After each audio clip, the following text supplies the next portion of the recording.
It's time to wake up and let the weirdness begin. It's the KVJ show to start your morning. Kevin is the host. And his skin pigment is whiter than Casper the Ghost. Virginia sounds like this. Nickname Vicious Beast. So don't get her pissed. Jason talks like a spaz. And he loves to talk about Bigfoot and stats. So get ready, here we go. You're listening to 97.9 with the KVJ show. All right, here we go. A brand new year. It is the KVJ show in 2026. We survived the break. Yeah, we did. I think. I guess everybody's here. Let me look around. Okay. Hello, I'm here. Everybody intact? Everybody got their digits? Did we blow anything off for New Year's Eve? No, I watched fireworks. I didn't play with any. It's a lot safer. Yeah. It's a lot safer. That's a better move. Bird over there looking like the Pacific Northwest. Yes, I'm all Oregon these days. Yeah. Tell he's been on a little trip. Actually, this is just Oregon clothes I never wore, and it's laundry month. So Okay. That's fun. I know Denny's also took himself a trip, so you guys were jetting all over the place over the break. Can't wait to hear those stories coming up here in just a bit. Did you stay local? I did not move anywhere, Virginia.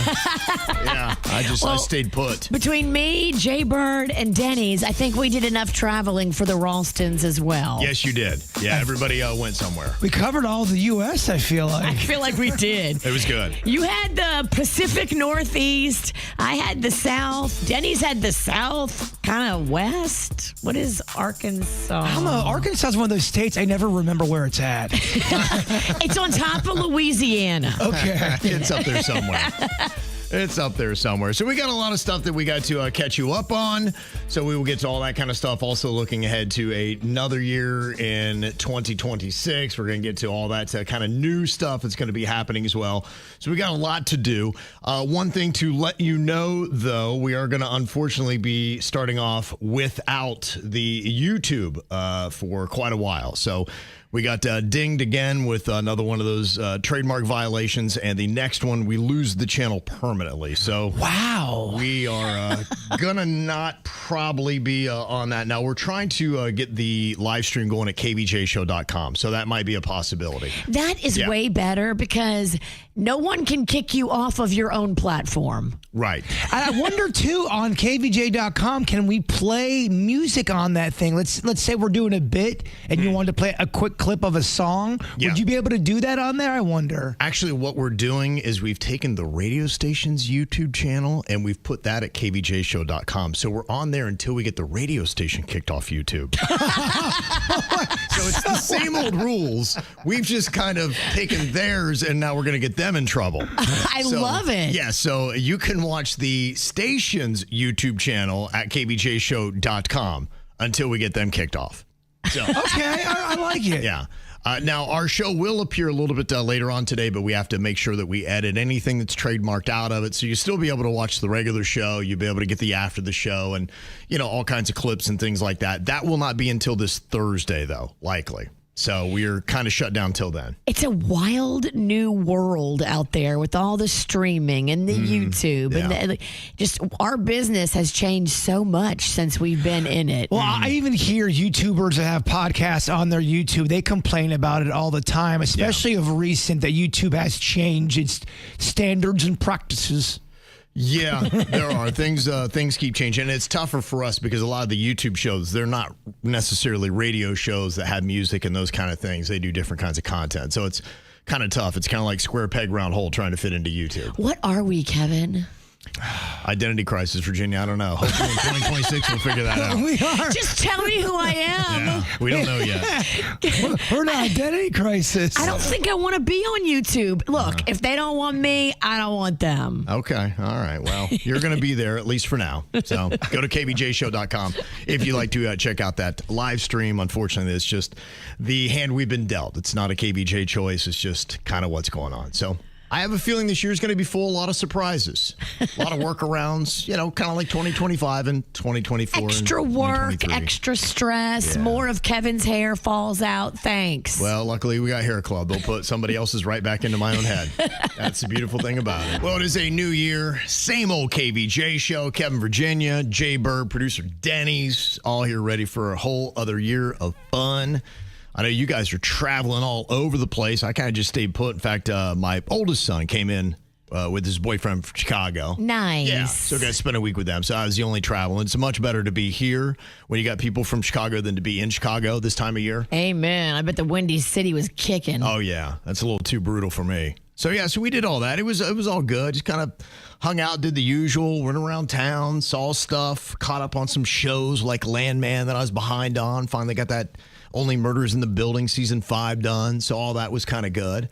Now, Virginia, you were tracking all over the place. I know that you were out. You're heading to Kentucky and down through the Tennessee and the Smoky Mountains. Yes, we did a whole road trip starting with visiting great grandma. Okay. Who's 101. Mm-hmm. And we spent some time with her. We spent some time in Nashville with my sister and her family. I saw my dad. And then we picked up my mom in Knoxville at the airport. Okay. And took her to Dollywood for New Year's Eve. Oh my gosh. I love Dollywood. Yeah, I saw a photo. Somebody sent me unrelated, and they said, have you ever seen what the countdown looks like in maybe his Gatlinburg. Gatlinburg, Pigeon Forge? And it was, I mean, it looked like Times Square in New York City. It was going off in Gatlinburg. So Dollywood is, like about 20 minutes from downtown Gatlinburg. Yeah. They have like this Space Needle observation tower in the middle of Gatlinburg. They hung a giant ball from it to do a ball drop. Okay. They had a drone show and they had fireworks. Wow. Like it was such a big production. Gatlinburg went off. What was better, drones or fireworks? I think the drones, because I haven't seen very many of the drone shows, and they spelled out like Happy New Year, and then it formed into the form of a face, and then it was like a unicorn, and then it like said, like all this, like they can make drones do whatever, and it was massive. Yeah. It's almost kind of a little too good. It was scary good. Yeah, I saw one. I think it was for Stranger Things.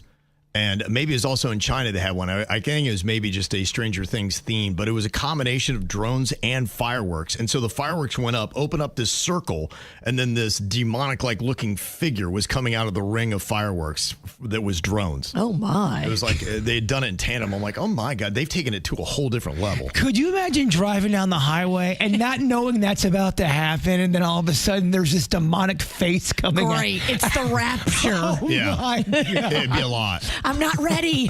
It was a lot. I'm going to need a heads up on that one, dog. I assume it's a character from Stranger Things. I don't know. Okay. Yeah, so that was going on. Bird, I know you went to Oregon, had a lot of pizza. Yeah. Okay. I was trying to, compare, is Oregon better or worse than Florida pizza? And it is a runaway answer here. Yeah. Florida's got better pizza. They do. They really do. How was the style in Oregon? It was all different. It was all different kinds. I think I had some Chicago style. I had regular. I had the thin kind. It is not as good. We have a lot of good pizza here in Florida. Yeah. And there's a lot of options, too. Right. Man, Oregon is sparse, y'all. At least the parts where I was staying at. I was staying at a alpaca farm, and it was beautiful. It was beautiful, but it felt like somebody with a hockey mask was about to break in my window at any given time. It was in the middle of nowhere. Wow. I mean, just woods and animal sounds. There was this dog who would not shut up for 4 days. Oh, you'd go to bed and you would just hear this. Oh, yeah. Jason. I'm a light sleeper. Oh, too. no. I caught the flu while I was. Oh, no, really? Oh, no. The back 2 days, I couldn't even get out of bed. It was pretty rough. Oh, man. And I think I caught it on one of the planes. Because one of the planes, it was extra sneezy, extra coffee. Like people were coughing. Sneezy air. I can't completely confirm, but I thought I heard some farts on there. Yeah, I can't confirm. It's gonna happen. So many particles in the air. There was. What sucked was I forgot my headphones, but Honeyface said, "Don't worry about it. They'll give you some free ones." I'm like, "Oh, this is great." They gave me the free kind. I go to the bathroom to go pee really quick. I come back. I'm going, "Why do I only have one headphone. I'm sitting on the other ear, and I don't realize it. I rip it off. So just like you do in here, you broke your airplane headphones. So now I only have one ear working, and I'm trying to watch The Office on the plane, and all I'm hearing is coughing, sneezing, and wheezing, and I'm trying to enjoy it. It was rough. That is rough. Yeah, you said you got to see a lot of animal stuff that was going on there. And what was this 7-year-old that was bullying you on the plane? On the way back, there was this little 7-year-old who did not have parents. So it's me. He's an orphan? Or you mean they just weren't traveling together? They weren't traveling together. So it's me and Honeyface in the back row, and there's just one seat left by the window, and it's this little kid without his parents. And they escort him on, and you could hear them talking about how his parents aren't with him. And for the first half, the kid was kind of quiet. The second half, this kid starts roasting me. Why? Starts roasting Honeyface. Why? Because I think he was psychotic. I don't know. And it got to a point where everyone on the plane, the back of the plane, thought the kid was with us. Oh. He starts saying this crazy stuff out loud about guns and about how he wants to shoot people in the face. Oh, no. And I had to go to the next house. This is not our kid. I swear this is not our kid. I swear, because it looks like it was our kid. And he kind of looked like me and Honeyface. Oh, okay. So it totally looked like we had this maniac kid with us, because every time he'd say something, the back of the plane would look back and go, "Control your kid, will you?" I'm like, it's not my kid. I don't He want ain't to... with me. No, and he's saying some really out-of-pocket things, man. So people are judging you for a kid that's not yours. Yes, absolutely. It was weird. And I didn't know kids could travel by themselves like that. He was little. They're supposed to walk him and stay with him, and he's not supposed to be, I think, like, by himself. Halfway through, we ended up adopting a kid. Yeah. If that kid's that big of a jerk, there might not have been somebody waiting for him on the other side. Right. Well, His parents might just put him on a plane and be like, "Get him out of here." He started doing this game where he's like, this person I know has got a big, gray, ugly beard, has got weird eyebrows, is wearing a Bigfoot. Okay, wait a minute. He's talking about me. He starts going. Then he started doing it to Honeyface. He's like, "I know a woman who's got curly hair, who's ugly." Like, I go, what is happening? Our kid turned on us. Damn. It was bizarre. What a weird encounter. It was weird, man. Yeah. Good heavens. And then you say that somebody had to save your life with the Heimlich? Yeah, Honeyface did. I choked. Where? At her Airbnb. I was eating some kind of big old breakfast sandwich, and it got stuck. I guess my throat cords couldn't tell the temperature. I don't know. My whole body was out of Just sort. like car tires, your throat like seized up in the cold? Yes, I had a reaction like a car tire, but it was my throat, and I was eating a little too fast, and I got this piece of bread stuck in my throat. Baby, she got behind me and did the Heimlich, which is the third time in my life I've had the Heimlich. I was going to say, this isn't the first time. I know you've been saved many times. I got to slow down when I eat. We got to get you to chew. He needs a chewing course. Take a breath. Slow it down. When you grow up with a bunch of people in your house as a kid, you sometimes forget to chew and you just swallow. Well, as much as you love bread, that would be a terrible irony to die choking on bread. What a way to go. Exactly. I contemplated this. I go, if you would have died eating bread, that's not so bad. Yeah.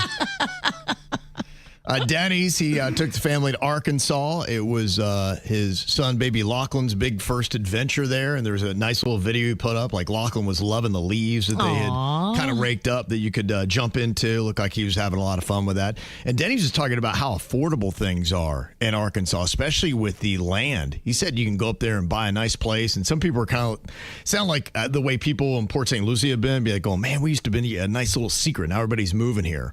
Yeah, it used to be cheap. Right. And that's how Arkansas is feeling like, all these new people raising the prices. Mm-hmm. Yeah.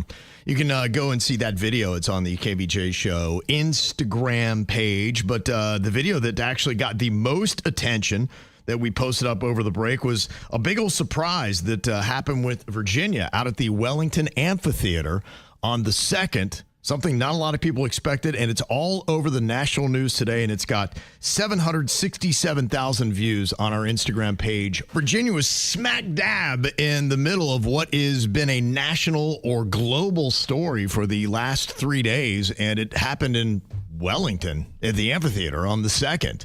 Kind of crazy. You sent us a text. You'd be like, oh my gosh, look at who just showed up at the 30th anniversary. And it was photos of Billy Joel coming backstage. So it was a Billy Joel tribute band, Turnstiles. And Jerry Soma has hired them before. It was a Jerry Soma production, and he hired them again because Turnstiles is great. Yeah, that's an all Billy Joel band. Yeah, they do all Billy, all the songs, the whole set list, hour and a half. They're great, and they sound fantastic. So I don't know how, but Billy got the word that Turnstiles was going to be there.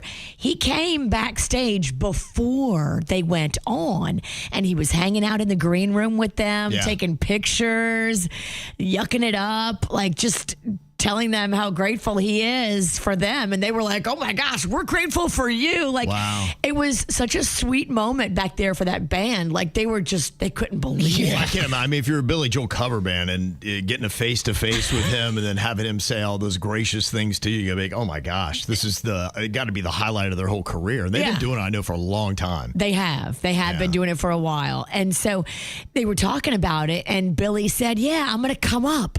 I'll come up during song number 4. Okay. And so everybody backstage was like, oh my gosh. That's when I called Jay Bird. I'm like, Billy Joel's coming up.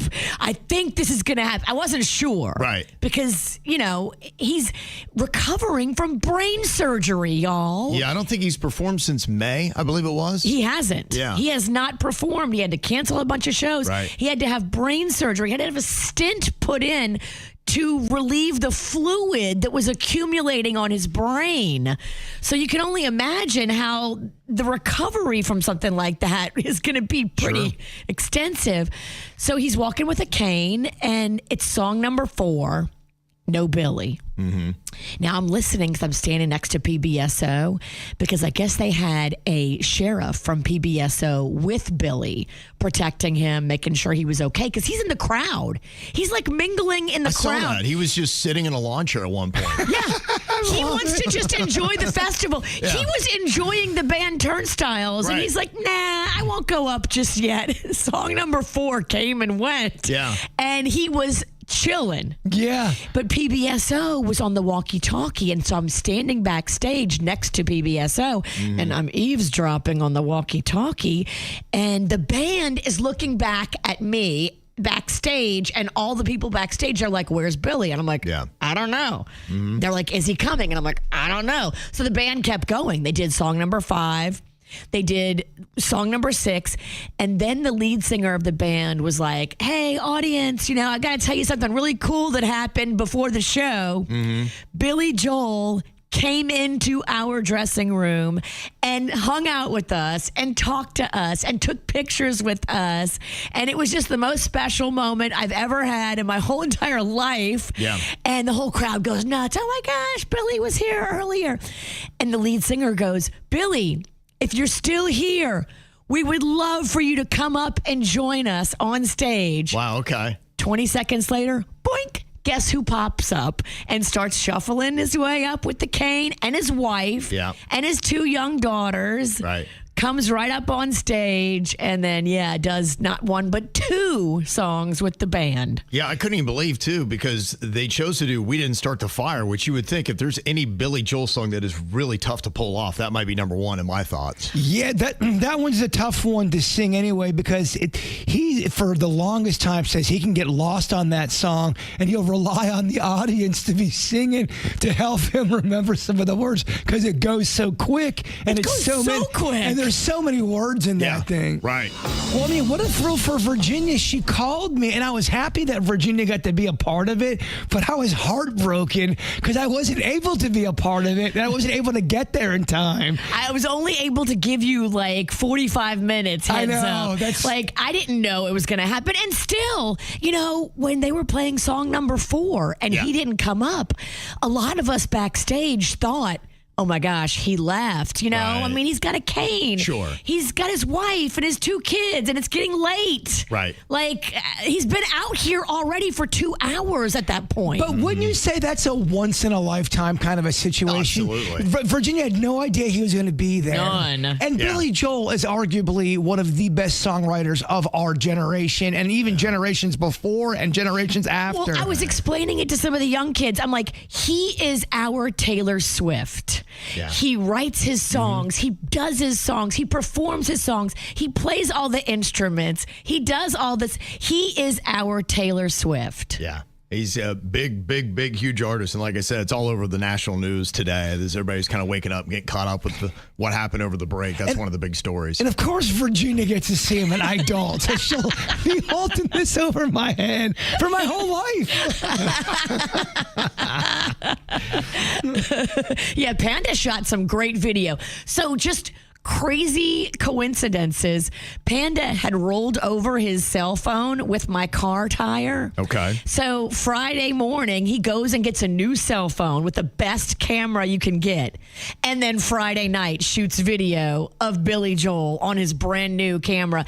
NBC is showing Panda's video. Oh, is that the one? Okay. On yeah, looks NBC, good. all of NBC is using Panda's video. Like TMZ, ABC, they're using video that was shot from people in the crowd. So that's his footage. And not as good. But the NBC video is Panda's video. Oh, wow. Isn't that crazy? That is great. I've seen them all. It looks great. That's very cool. There's a lot of other stuff that was going on. You had the Jonas Brothers. They played Hard Rock Live over New Year's Eve and did a countdown as well. 4, 3, 2, 1. Happy New Year!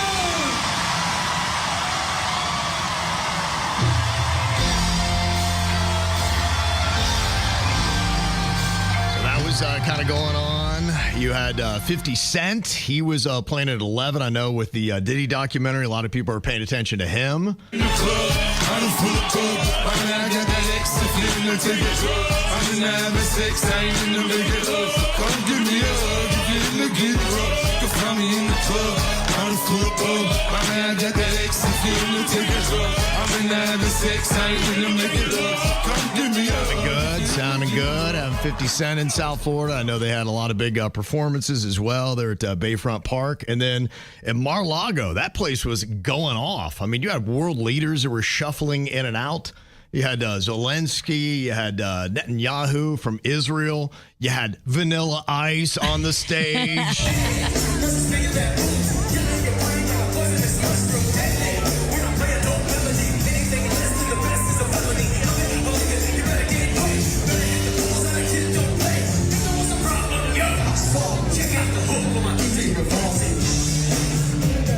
Pretty strong. This video is actually taken off the president's son's account. Wow.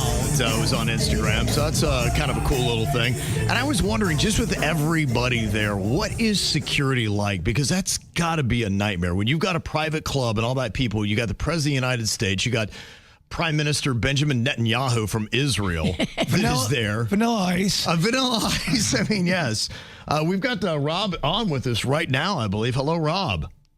What's going on, guys? Dude, What's going on? that's just seeing that. That's so unbelievably surreal to me. Are you thinking the same thing when you're on the stage? And I saw in the video that I saw, this is Don Jr. He's taking the video, and his dad's in the shot, and you're performing 100 feet in front of the president of the United States. I mean, do you look out and be like, oh my gosh, this is insane? Yeah, totally. Like exactly like that. It's like I'm probably exactly like you described. All those world leaders and all those business professionals, all the money in that room. Oh my gosh. It is exactly. It's amazing, and to see them all just jamming like everybody else would, that was impacted by Ice Ice Baby or the music or the Ninja Rap. I even brought the Ninja Turtles out. So I mean, that was great.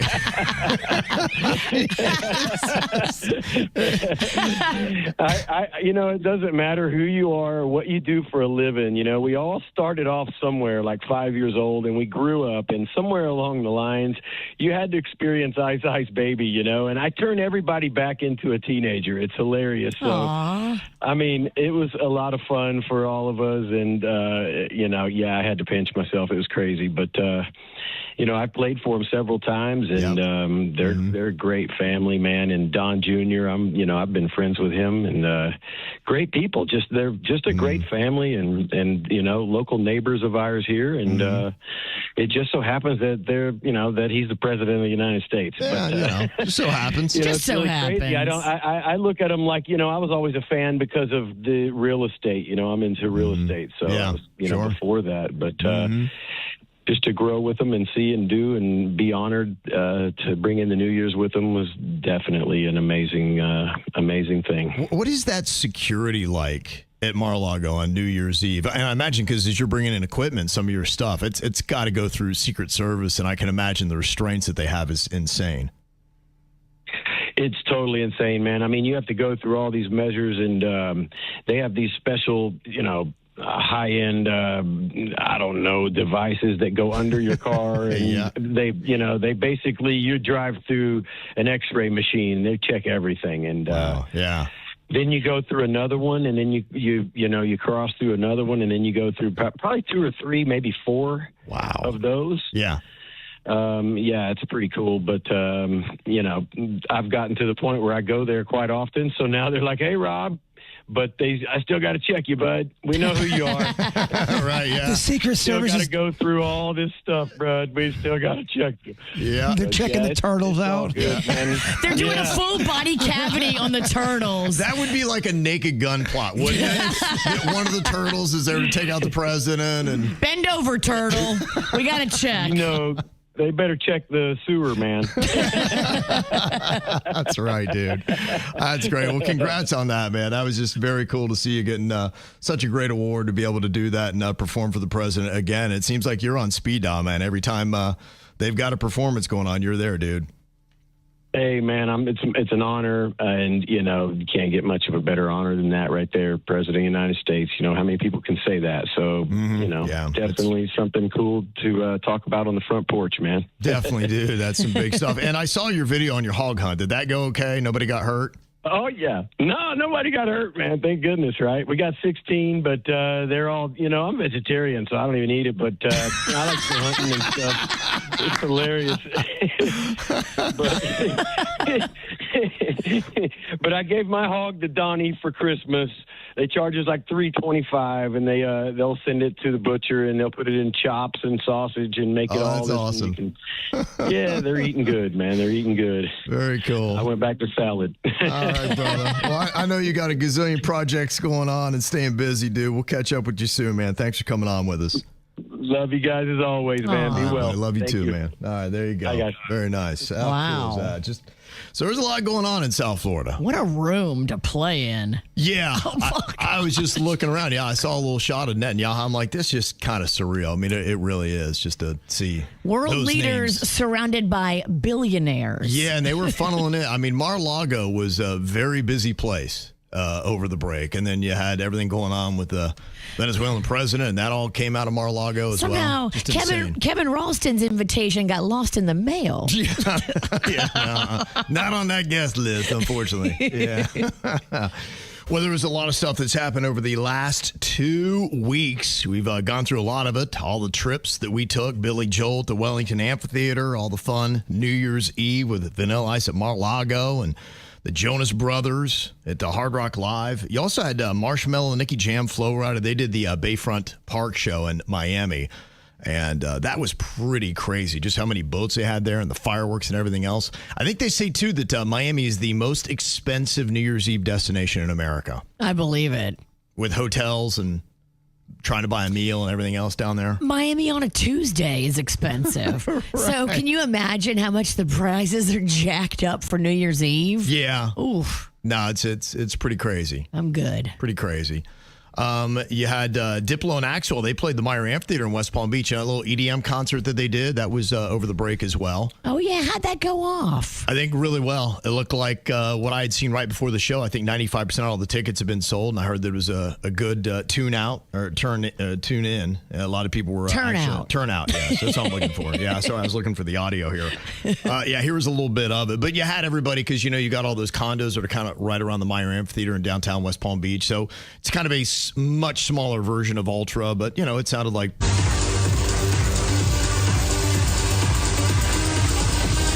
exactly what you'd expect, right? I knew you were going to play that beat, and I've never even heard that song before. Yeah, so that went off. Did you see, too, the one thing I thought was kind of funny? Powerball got a winner on Christmas Eve. Look at that. I mean, could you not script that any better? You called it. Pretty crazy, right? Yeah, I think there's like a one-ticket winner on that. So one person's going to be cashing in on one of the biggest jackpots they've ever had. Wouldn't that be nice? I forgot to play. It's so hard to win. It is hard to win when you don't play. This is our year. In fact, I don't think there's ever been one Powerball winner that didn't play. I'm going to go on a limb. I don't know that for sure, but I think that's a real stat. I'm like a Dolphins fan during preseason. This is our year, baby. 2026 is our year. We win the lottery. Well, you finally got close at the end of 2025. Remember, you picked the Powerball. Boy, oh boy, 1 out of 333 numbers is not bad. You're getting there. $1.1817 billion is the jackpot. And oddly enough, it was sold at a gas station Walmart in Cabot, Arkansas. Denny's didn't win? Okay, he's still here. He's still here, so obviously no. Even if he won, he'd still show up. I know he would. Yeah. I have no doubt. Hey, man, I didn't want to leave you guys hanging. Exactly. $834.9 million would be the one-time lump sum cash buyout if you want to do that. Not too shabby. Yeah, they say the jackpot nearly broke the record of Edwin Castro of California, who won $2.04 billion in November 2022. How's old Ed Caston doing? They got that lottery curse. I don't know, but I think Castro's doing great. Did I get the name wrong? Yes. He's doing really well. So that went on. I don't know if you saw the Panthers. They played at Marlins Park on Friday. Me and my husband were talking about that. It looked like a very Ralston type thing to do. Yes, I had toyed around with it. We had some other things that were kind of going on, so I didn't get out there. But it was pretty cool because the Panthers arrived like in Miami Vice style. Aww. They had Ferraris and stuff like that, and they're kind of dressed with it. And that's cool. Yeah, it was a really cool look. I mean, just, they plunked down an ice rink in the middle of Lone Depot Park there, and right as they were getting ready to play, they opened up the roof and then had fireworks, and it was kind of a cool thing. And then, of course, the hockey players had to come out of the dugouts to go that's cool. Yeah. And then the Panthers got beat pretty badly. But, aside from that, it was a lot of fun. Who were they playing? They had the Rangers, New York Rangers. I think it was 5-1. Oh, that was probably a packed house. New York team? Yeah, I think it was just kind of a cool little thing. Tom Brady was in the house. Oh. So he was there. They brought out the hotness. It's kind of cool. My Buckeyes got upset on New Year's Eve to the Miami Hurricanes, 24-14. We were worried about you. Are you okay? I'm okay. I was like, I was happy for Canes fans. A buddy of mine that when Ohio State broke their program back in 2002, he threw his hat. My TV stormed out. I don't think I've ever seen him since. So I was able to text him. I said, "All right, you got your get back. Hopefully Ohio State doesn't go in the tank for 2 decades." Are we good now? Can we start speaking again? Right, exactly. We all good. Venus Williams, she got married in Palm Beach. That's officially. Fancy. Yeah, some Italian dude. That was kind of cool. They debuted the members only Palm Beach on Netflix. More of the conversation of what we've had. It really should be members only Palm Beach County, not Palm Beach. Right, because a lot of it is West Palm. Right, but they keep throwing in a lot of references to Mar-a-Lago, which, makes you think that it's Palm Beach for people that don't know. Stranger Things had their series finale. I know a lot of people was really into that. And that was in the movie theater. It did pretty well. I think $25 million it made over the weekend. So people went to go check that out. And it was on Netflix. That's pretty darn good. Yeah, I think so. I think it might have dropped. I'm not sure how they did it. I don't know if it was in the theaters first and you had to watch it there, and then maybe they dropped it a little bit later. I wasn't plugged into it, but I know it was a big thing. My son wanted to go, and he's like, hey, I need $75 to go to the movies. We're like, you ain't getting $75 to go to the movies. 75? Yeah. We ain't going to the movie for $75. Is he buying for 4 people? I don't know what's going on with that. I don't know what's going on with that. So, yeah, so that was just some of the stuff that went down. But it was kind of cool, though, to see New Year's. I know that you were in Tennessee, and they dropped a ball there. They dropped a ball, they did a drone show, and they did fireworks. Yeah. Gatlinburg turns it out. They do. It is, I mean, that is cool. Of course, you've got Times Square in New York City that is a big one. But I got to tell you, I think South Florida is really kind of catching up and doing some cool things. Now, I know it's expensive if you go to Miami, but did you say they dropped a Grand Naranja from the Intercontinental Hotel, a big old orange? That's what they do. Orange kind of comes down. They're trying their own thing. Okay. Giant orange. Key West, have you seen where they dropped the drag queen from the ruby red slipper on Duval Street? Yep, seen that. That's lovely. Yeah, that's kind of unique. So I think we got our own little interesting flares. There was another town that dropped a giant shrimp. I'm a big fan. That's funny. Remember the year in West Palm we dropped Jaybird? Yes. I do. I remember that very well. Ain't nobody else dropping a Jaybird. We covered him in lights and hung the guy who's afraid of heights from a crane. Still have night terrors. My New Year's Eve lasted for a good 3 days. There's someone in my neighborhood that's still lighting up fireworks. I'm like, dude, it's 8:30 and it's Jan 3rd. I got about 10 emails. People wanted to call people out for letting off fireworks. Oh, my gosh. Well, way late on New Year's Eve. New Year's Eve, go all night long. I could care. Jan 3rd, Jan 4th, at 10 o'clock at night. I'm like, oh, my gosh. Mm-hmm. Yeah. So did anybody just kind of lay on their butt for the week between Christmas and New Year? They say that a lot of people do. And did you kind of lose what day of the week it was in the middle of that? Be like, wait, what day is this? Oh my gosh. I thought it was Wednesday and it was Friday. I go, what? How did this even happen? Yeah, it does. It gets away from you. They say people lose track of time on 4.7 occasions during the final week of December. People are just kind of lost. You're like, I don't know what's going on. Your routine's shot. You haven't been in a routine for a while. Oh, I'm going to Oregon, and I went after Christmas, and we kind of went in that weird week you're talking about, after Christmas into New Year's, and you're right, man. Just the time change and then just being off a schedule. Yeah. I didn't know what was going on. Right. They say 40% of Americans question the day 6 or more times during that week. We just have no idea. Now, what did you do? Now, they say half of respondents plan to watch old movies and TV shows. I did that. Old ones? Well, I guess ones that I hadn't gotten to yet. In a sense, they were a little bit old. I watched the Only Murders in the Building season 5 that I hadn't gotten to yet, and I got caught up on Landman, Billy Bob Thornton. I watched the Chevy Chase documentary. How was that? It was good. Yeah. Panda thought it moved slow. Yeah. I thought it was fascinating because, you know, he's generally regarded as a guy who's kind of jerky. Yep. But you kind of understand a little bit more from his perspective why he is the way he is. He talks a lot about all kinds of really messed up things from his childhood. I did not realize that his, you know, he was abused. Right. So you kind of see, oh, okay, well, maybe that's why he's a jerk. Maybe that's why he's got so many demons. Okay. It was very good, but it was just a little slow for Panda. I liked it. I guess I'm slow. Good time to watch it. It's a slow week. I watched The Professional. The Professional. Yeah. The movie? Yeah. Yeah, I remember this. That the Hitman movie? Yeah, I've never seen it before.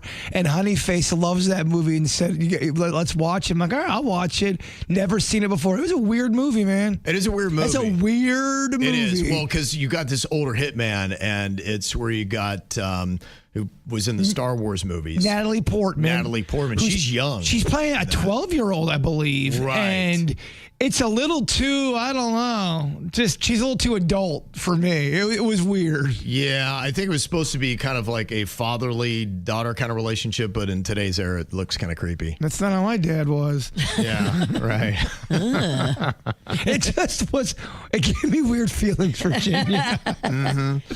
They say we basically just laid around in comfortable clothes, ate leftovers, and then felt guilty about not being productive. So if you felt that way, they say 52% of people felt a little bit of guilt, just kind of like laying on their butt. The key is if you're going to go all in pig mode where you're just going to lay around and eat and do, you got to go in there and say, I'm going in there full gorilla without zero guilt. If not, don't do it because it's not worth it. There's nothing worse than watching something and stuff in your face and going, I don't feel guilty about this. But you've earned some balance. Like if you ran around like a crazy person trying to get Christmas ready for everybody, like I did, like so many people did, yeah, you're allowed to lay around after Christmas and not do anything. Give yourself that balance. You should. Honestly, just kind of sinking into a couch or staying in your bed, it's a great way to reset and get ready for a new year. I mean, honestly, that's where I like doing vacation. I don't know if I like traveling that much. I love traveling. I love it.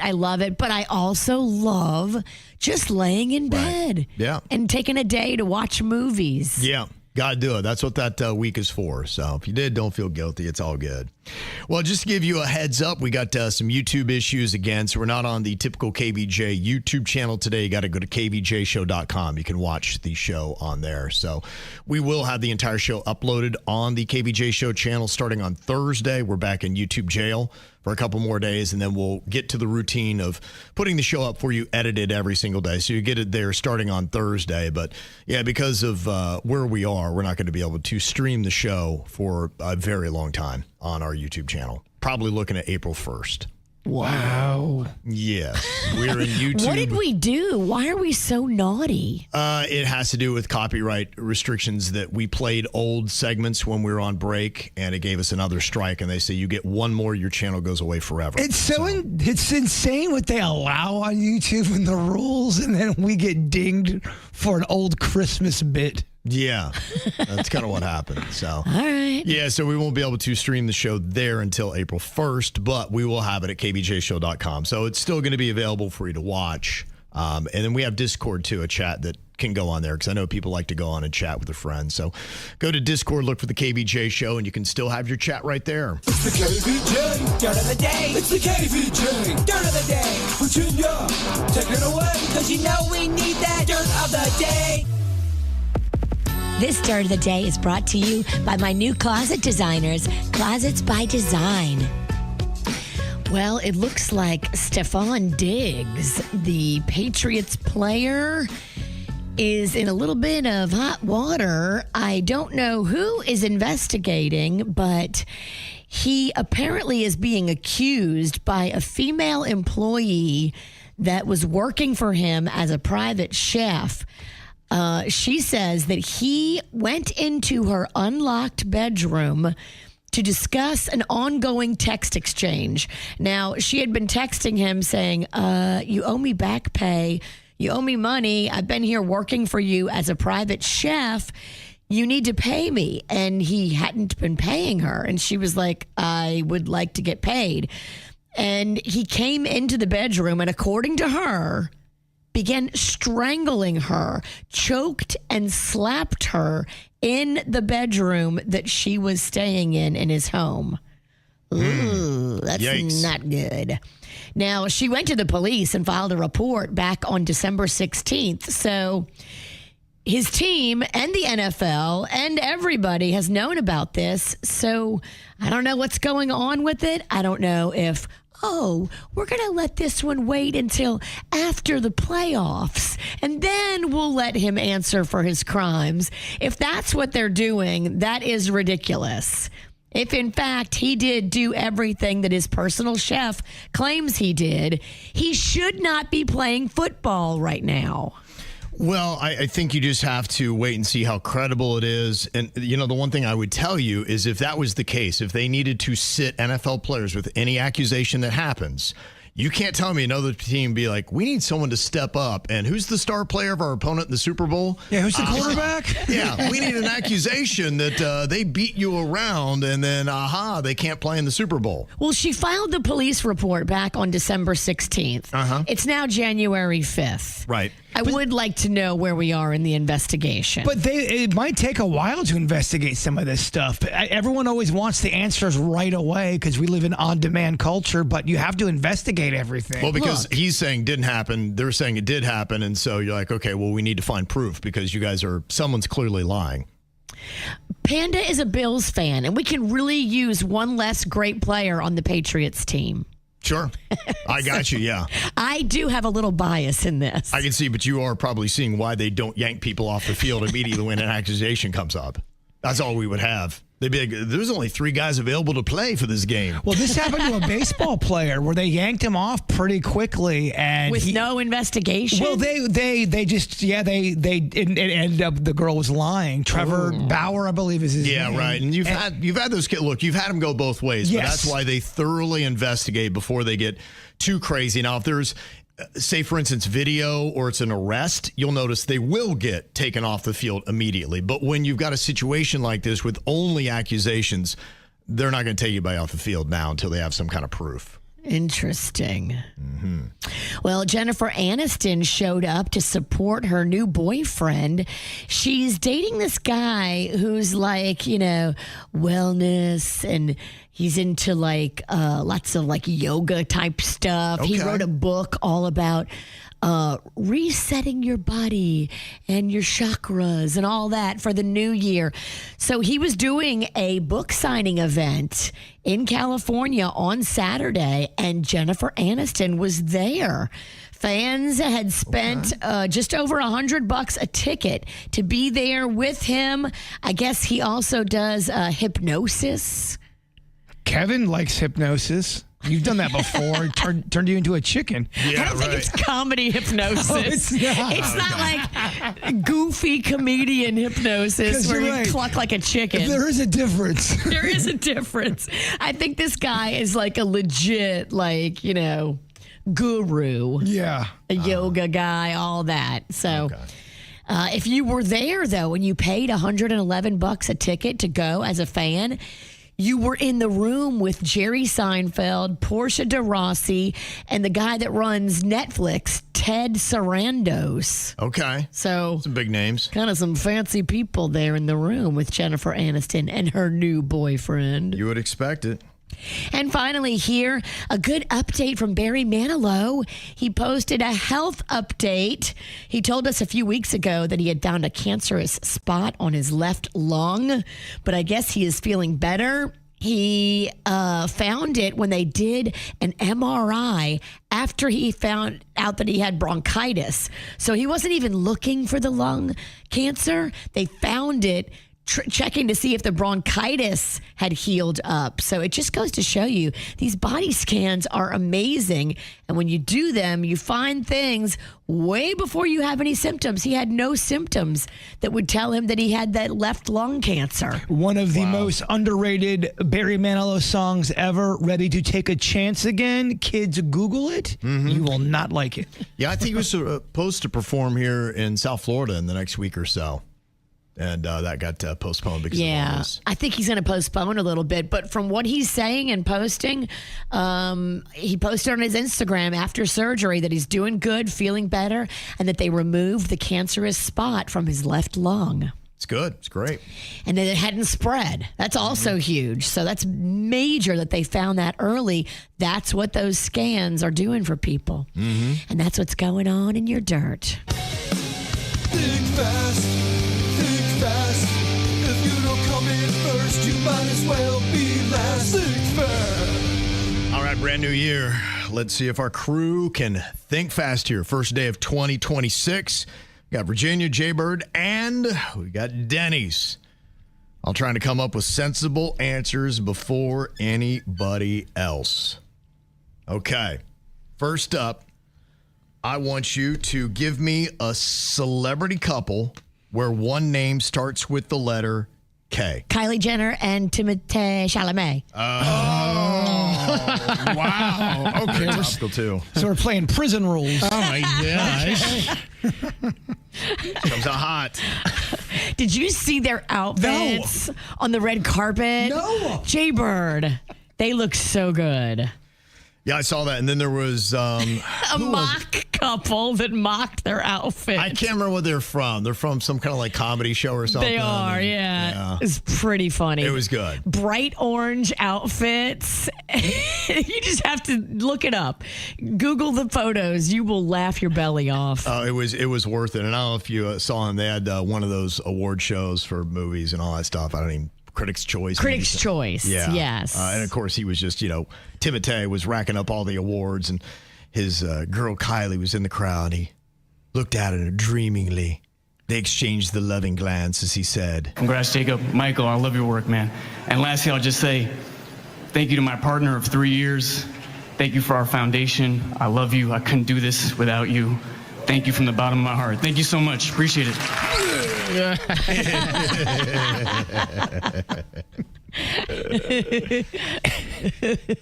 Okay, give me a hobby that starts with the letter C. Kite flying. Canoeing. Oh, gosh, Jason. Yeah, we're not going to take kite flying. There's your first blunder of the year.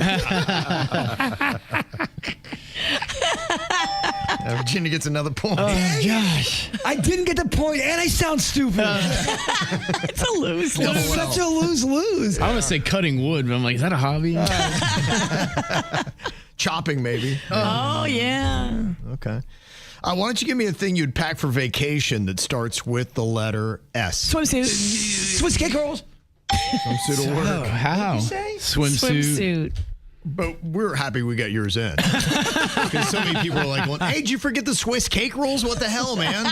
Turn around. How do you go on vacation without Swiss cake rolls? Oh, boy, what a bad opening bit for me. Okay, give me a beach activity that starts with the letter P. Playing with sand. Playing in the sand, yeah. I loved playing in the sand. Yeah? Yes. Good job. Thank you. Where's my cookie? You don't get a cookie. You get a Swiss cake roll. Okay, on the opposite end of it, give me a winter activity that starts with the letter I. Icicles. Ice skating. Ice skating. No. What did you say, Bird? Ice carving. What? Ice carving. You can carve ice. That's a thing, dog. Okay. Guess I'll give it to you. I'll Dennis just didn't get his out fast enough. Yeah, oh gosh. There was so much going on, by the way. There was. It was very hard to even put my thought together. All I heard him yell was ice, ice, ice. I couldn't even think. Sorry. No, it's fine. Okay, give me a mode of transportation that starts with the letter B. Bus. This'll work. Yep. Virginia goes up 4-2 over the Bird. Dennis, you have to get on the board. Gosh, how are you so fast? I don't know. And give me a movie genre that starts with the letter R. Romance. Oh, yeah. Did you say that first, Denny's? No, Bird got it in there. Yeah. Okay, all right. I think I said ormance, but still, you know what I was talking about. Okay. Yeah, that's why I wasn't really sure. I didn't go there. Okay, give me something you would find in a hotel room that starts with the letter M. Murder. Murder! Dang it! Good one. Yeah, I guess murder. Yes. Good one. Yeah, good one. Yeah. Oh, let me check in there. You open the door, murder. I mean, you got to give it to him. You do have to give it to him. And give me something you'd see at the airport that starts with the letter T. TSA. Taxi. TSA award. Danny's creeping back in. Yes. Boy. Got frisked by them. You try to bring those or pre-made milk bottles on a plane. They pull you aside every time and they scan you for bombs. Every time. So we stopped taking. We're not taking it anymore. Yeah, the liquids will get you. Yeah. Okay, how about a travel destination that starts with the letter G? Georgia. Ganja. That sounds great. Ganj? Denny said Georgia. Georgia, that'll work. Yeah. Denny's ties it up with Bird at 3 apiece. Virginia in that slight lead at 3. Okay, give me a wedding-related item that starts with the letter C. Cooking book. What? A wedding-related? You get that as a gift? No? I don't know. Corsage. I thought we took cooking book. I thought we were taking cooking book. Cooking book. Yeah, it's a great gift. Book. We're going to go with that. Virginia gets the dub. First of the year. Holds on for that victory. Right off the bat, evil You to get win. the comedy points. Nuts. You win in comedy. Having hormone swings during pregnancy, that's normal. But how far do you allow that pendulum to swing? And is this exceeding it? Got an email from somebody that is in a tough spot with their pregnant wife, 7 months pregnant. And they say that she's recently started getting a little violent when she gets upset. She will hit. Started with punches on the arm or the shoulder. And I could tell they weren't really playful either. And then we've now graduated to a slap across the face.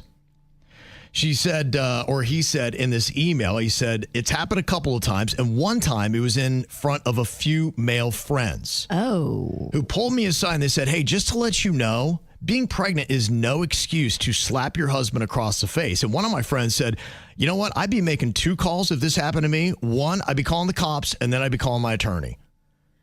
Now, I've gotten to the point I am a little bit scared of her because she will just fly off the handle seemingly for no reason. And I don't know when violence is going to ensue. Now, she never did this before being pregnant, and she is blaming the hormones.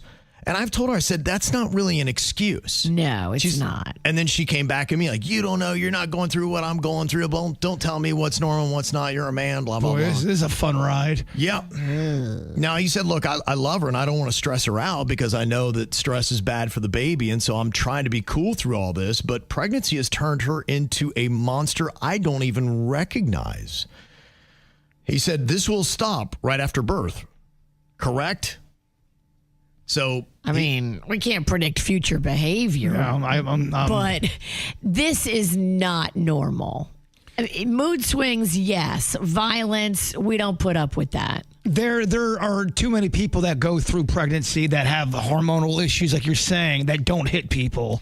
Yeah. It's just that you can't hit people. You can't hit people. You certainly shouldn't be hitting your father of your child in front of his male friends. There is nothing more demasculating than that. You have reduced this man to such an embarrassing place in his life.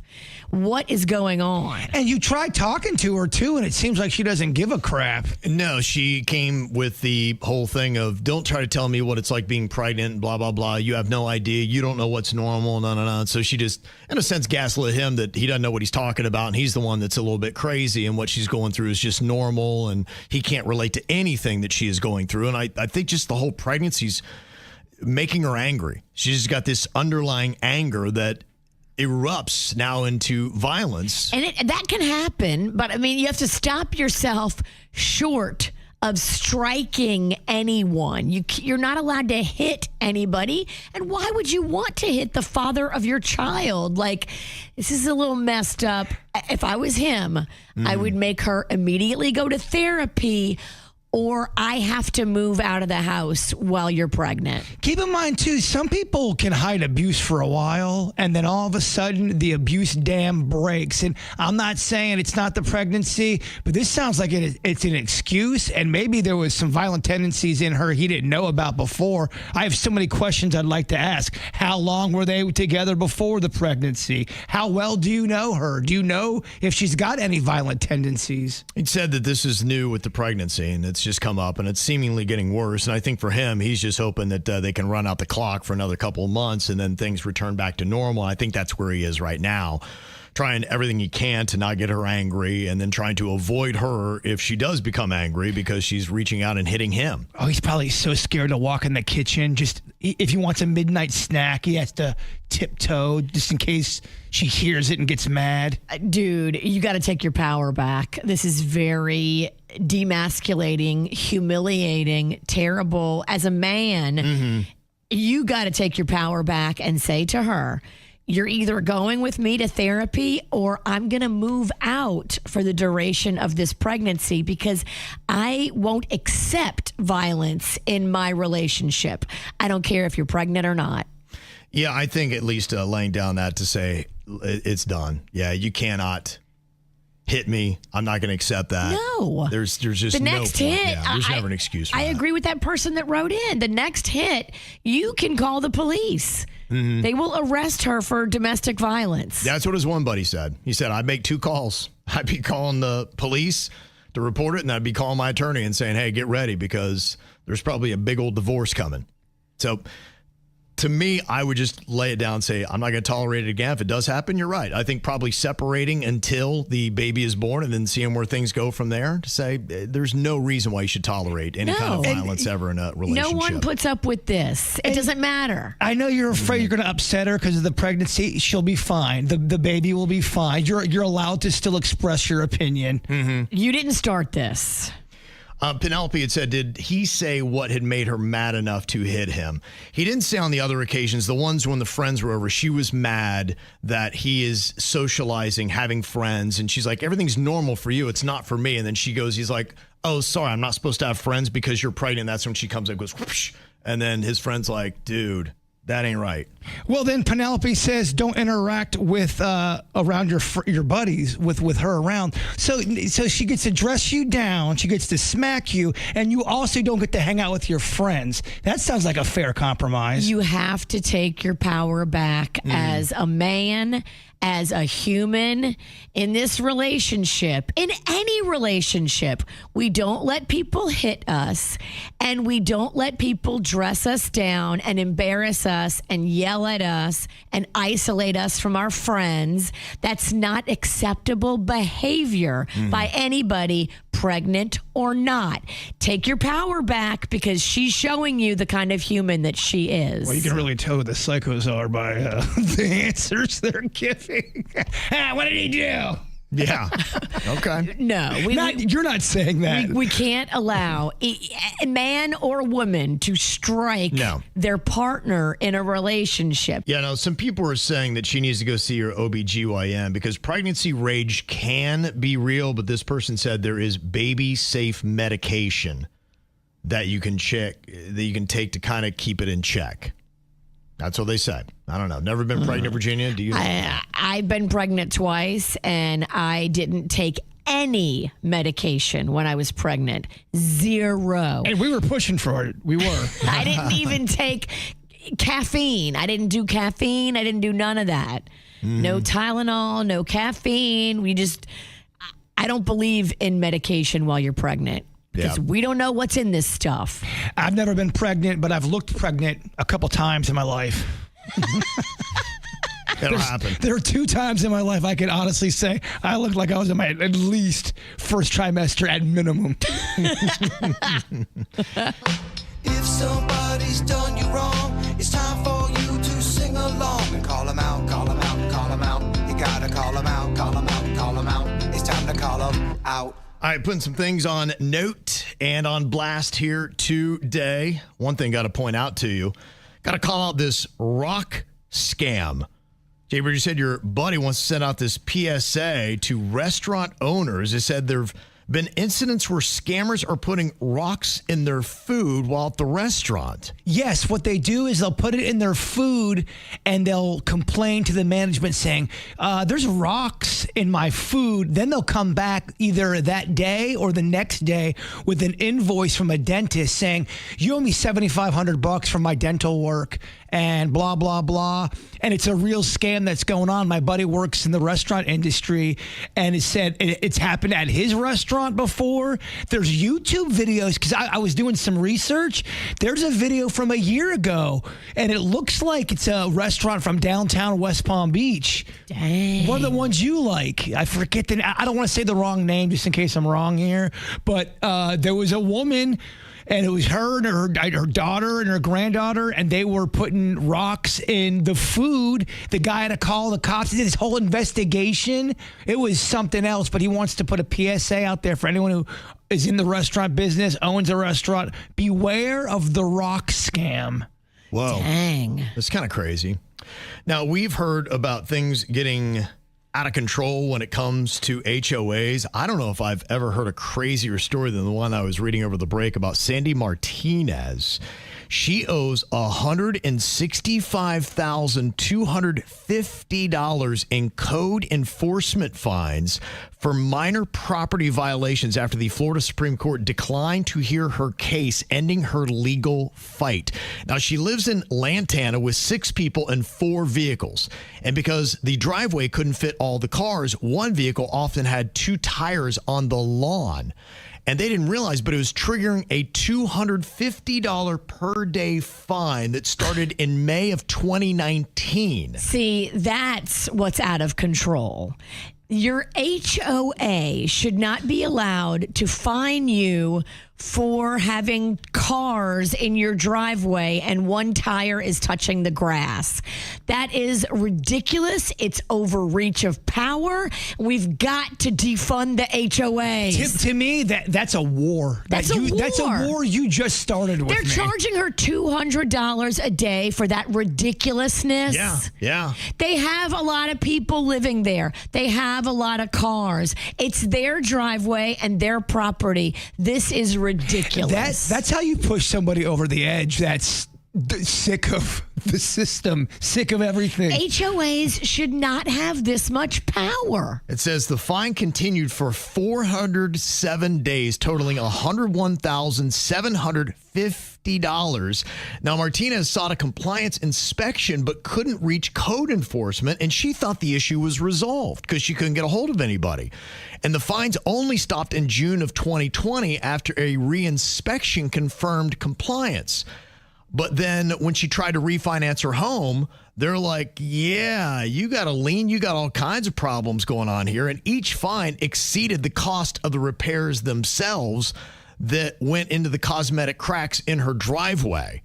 There was also a storm damaged fence. And she's saying, okay, well, this is just way too obscene because we're talking about a $165,000 fine now. Good luck getting that from me. It's disgusting, actually. And there should be no world that we live in where the HOA is allowed to levy a fine like this for such a tiny non-issue. Because you know somebody on that HOA staff is like, no, I don't care. I don't care. Stick by the rules. Charge her. I love people that yell, oh, we got to follow the rules. No, you don't have to follow the rules. You can actually be something called a kind and understanding neighbor. And you can understand that there's 6 people that live in that house. They're trying to park a lot of cars in their driveway, and you can be kind to them. They say the Institute for Justice argued the penalties violated Florida's excessive fines clause, saying that the law exists to prevent people from being fined into poverty.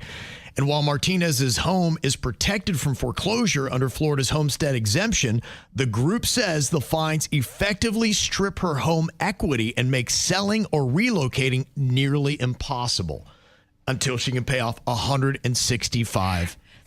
That is disgusting. That's when I would turn into Rambo. It would bring out the worst part of me. Yeah. And I'm not saying Rambo's bad, by the way. The thing is, I just don't even know what her power is because the Florida Supreme Court declined to hear it. So she's done with, I don't know. Why would the Florida Supreme Court do something so ridiculous and allow them to do this to her? $200 a day. It's insane. Come on. Absolutely insane. That's when I grow a beard and I make a little shack out in the woods somewhere and just say, figure it out, y'all. That's how you push somebody into being a Ted Kaczynski. That's, I mean, it is. You're not lying. You drive a person crazy by something like this. Well, that's anything like that. That's crazy. so much money. Yeah. It's so much money. You know what? Somebody should start a GoFundMe for her to pay it, so she doesn't have to come up with that on her own. And maybe everybody like me who hates their HOA will have a passionate response and donate to it to help her, because that is ridiculous. I mean, does anyone ever like their HOA? And the people on the HOA board love it because they enjoy making other people in their neighborhood miserable. Other than them, does anyone just go, I have a great HOA. They are amazing. I love when they tell me I can't put up a flag or I can't put up a decoration. I'm sure it's possible to have a cool HOA. I just don't know of one. I never heard of it. It's kind of like a cool bouncer. I've heard of them. Now, several people are saying that she doesn't live in an HOA. It's Lantana code enforcement who is after her, the town itself. And maybe that's why the Florida Supreme Court won't hear the case, is because it's Lantana code enforcement, not an HOA. Gotcha. But still make no mistake. We hate HOAs here, Kevin. I we get hate that, HOAs. And we also don't understand the story. Yes. I do not listen to details. Wow. So wait, this is beef with the city? Sounds like it. Yeah, it's Lantana code enforcement. Those are the fines, and that's where they've come from. Lantana code enforcement. Y'all need to get it together. Let's treat our neighbors with love and kindness and respect. Not insulting them, not being cruel to them, not fining them $200 a day. Lantana, it's embarrassing. Yeah. Okay, that got my attention. Something else that I need to call out. This is absolutely insane. And you cannot, with a body, save a parking spot. That just needs to be said, because it's getting out of control, where humans are standing in parking spots and somebody with a car is coming up and trying to get into the parking spot and they will not allow them. This actually happened here in South Florida with a woman who sat down in a parking spot. There's no car anywhere close, anywhere near. Probably got a call, hey, I'm 10 minutes out. It's going to be hard to move her. And if she's sitting. Well, listen to her. It's pretty crazy, because here they are. Like, they've got their car right there. She's sitting down in the parking spot and they're recording her. And she sees it and she's yelling back at them. Nobody's upset.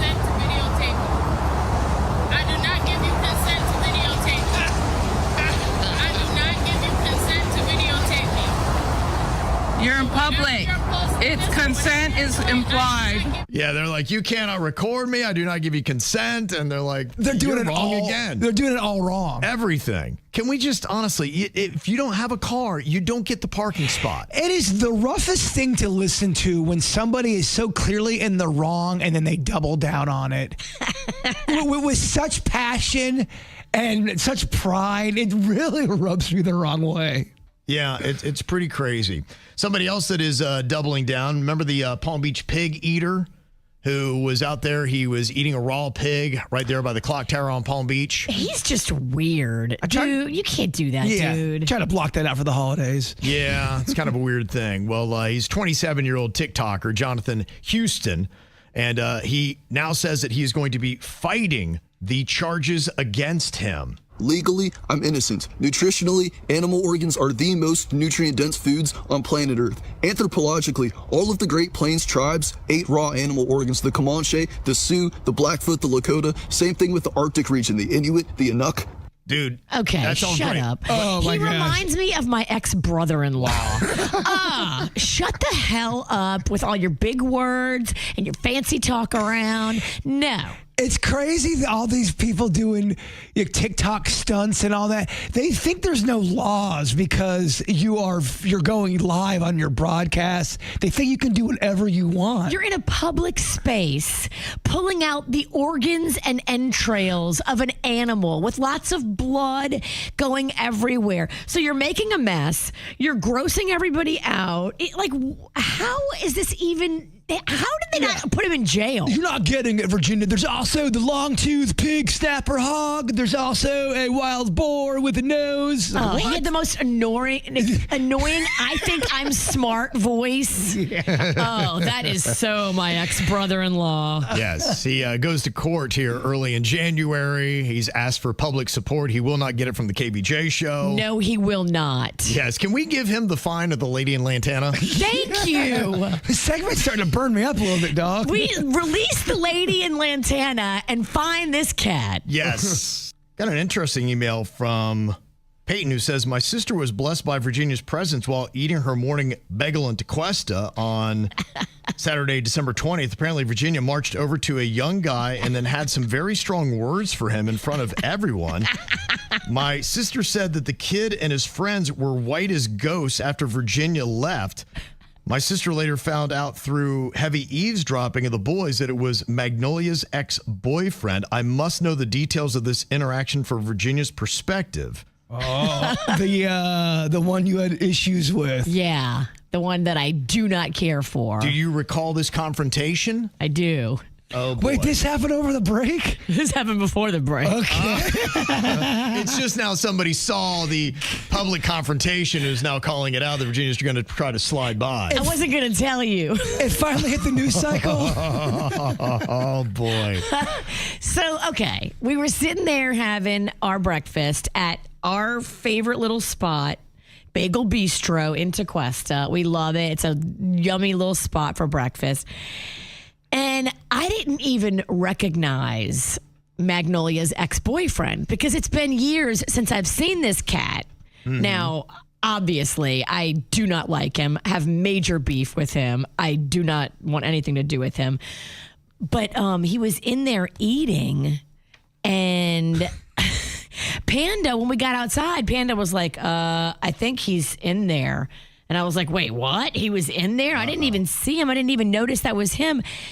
And I was worried because Magnolia was still there and we were leaving in a separate car.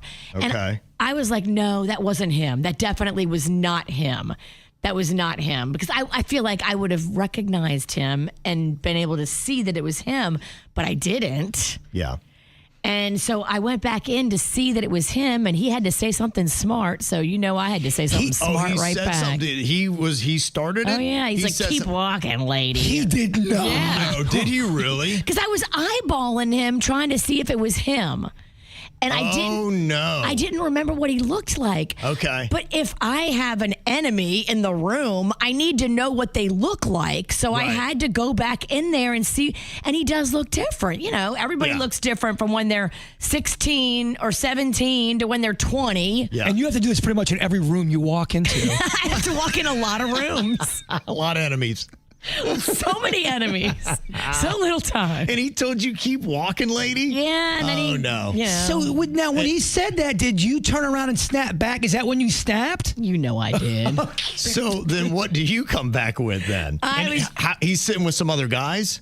Yeah, he's sitting with some other guys, and I was just like, oh, you're so... Because he also had a lot to say to me on Instagram, on the DMs. Like, he wrote some terrible things to me, and then I blocked him.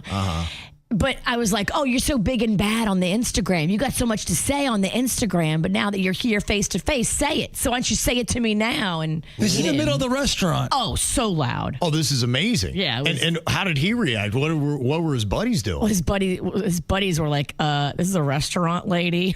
They said that? That's what they said? They were like, lady, this is a restaurant. You don't care. Well, in that moment, I was like, oh, yeah, this is a restaurant. The waitress is walking by with French toast. And furthermore, she's unhinged. Wow. Oh, this is amazing. And then how did it end? Did he shut it down? Laughed. I laughed. I was like, yeah. After they said, lady, this is a restaurant, you were like, all right. And you tucked your tail and got out. Okay. Wow, that's a good one, though. It's just not hitting the news cycle. We can't let that one go. No. I was just worried because Magnolia was there and she didn't see him either. Okay. And so that was what was really worrying me. It was like, she didn't even notice him. I didn't even notice him. Panda was the only one that noticed. Did you go up to his table and say, "Tequesta's not big enough for the two of us"? That'd have been a badass line. Yeah, it's kind of what it sounds like where she was going with that. That's amazing. Well, number one thing, I got emails on here, starting with Carlos giving me an update in case I missed it, that the Miami Hurricanes beat the number 2 Ohio State Buckeyes on New Year's Eve, 24-14. What was the Kevin Ralston's level of disappointment? Because I know back in the day when I first met you, you would take a loss pretty hard. Yeah. Where are you at mentally now? Yeah, I mean, I was very disappointed, but I just when it started, I kind of saw it coming. And I know what my team does, and I kind of call it out. I actually have gotten to the point now where I'll go out and watch, Buckeye games when other things are going on. But it was kind of like a New Year's Eve thing. So I was out there, but at halftime they were just getting a pounding, and I was like, all right, I think I'm gonna go. And I wanted to get out of there before the roads got crazy. So yeah, I went home. And you do want to see good things for the Hurricanes. Yeah, I do. Look, I love the Hurricanes. I'm happy. I get where they're coming from because it was they're still butthurt over 2002 and Ohio State stole a national championship from them. So they just got to go win it all. But I got Charlie here. He's got the Ibis sitting there on the beach. Happy New Year. Yeah. Are you being trolled? Got a lot of it. I'm gonna just sit here and take it. I'm gonna stand in the paint. You gotta take the wins, but you gotta take the losses. You're right. I'm gonna stand here in the paint, take it from the Canes fans here real quick today. Lonzo from Happy Dingoes. We decided to go as a family to the Ohio State game on New Year's Eve with our 4-year-old and 1-year-old.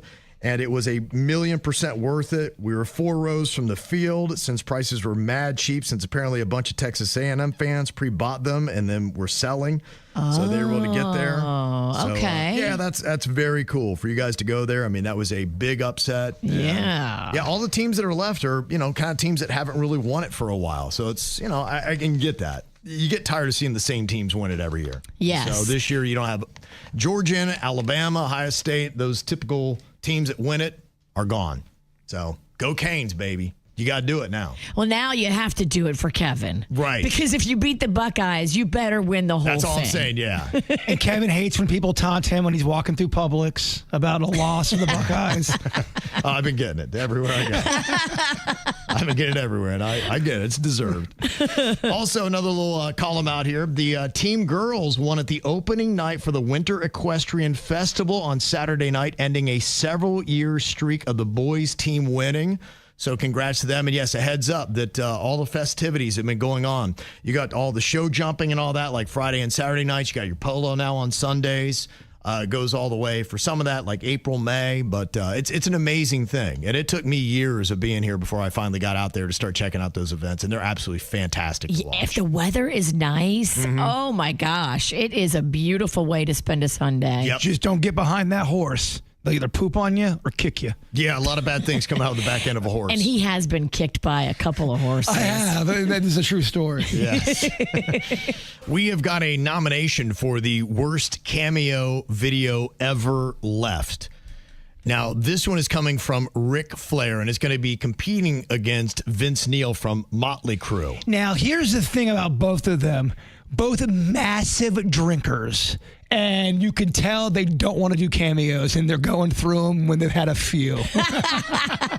That's what makes their cameos the best. I mean, Corey Feldman does them, overcharges for them, and all he does is promote all of his concert tours. You're like, dude, I don't live anywhere near the. It's supposed to be a cameo, personal. It's not self-promotion time. He doesn't understand. No. Yes. The review was kind of interesting, and it said, yo, I paid $600 for Ric Flair to sit in a restaurant blasted out of his mind and say my dad's name wrong.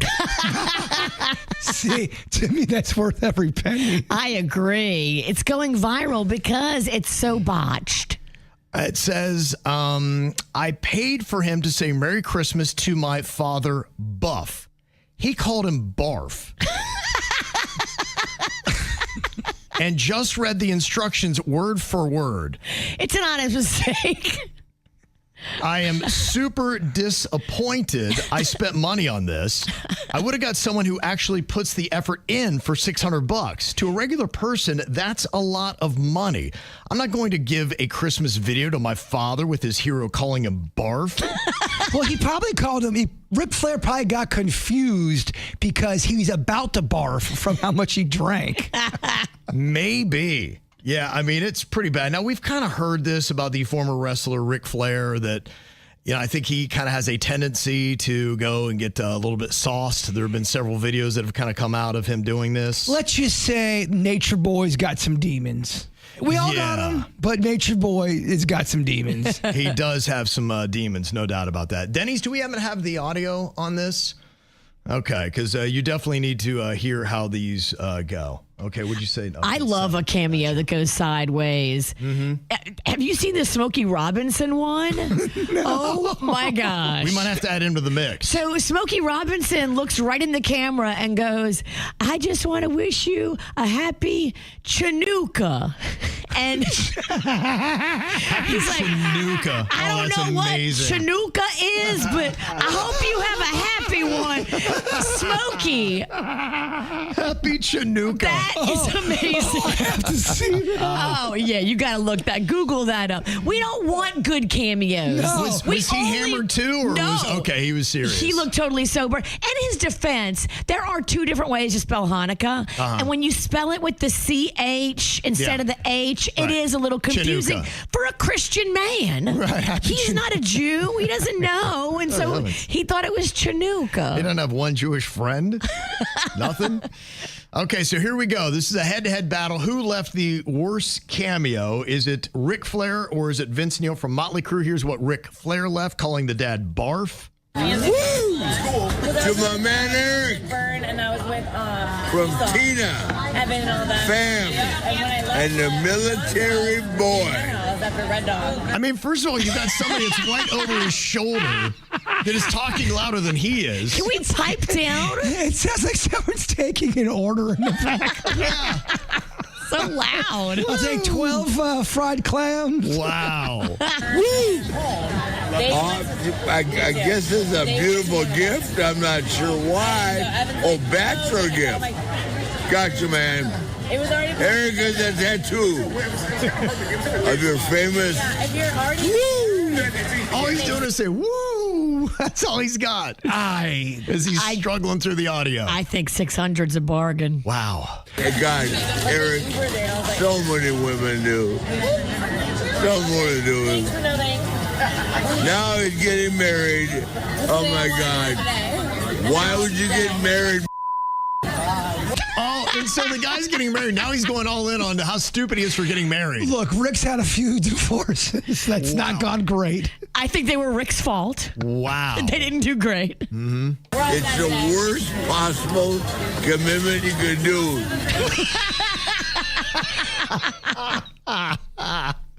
Wow. Wow.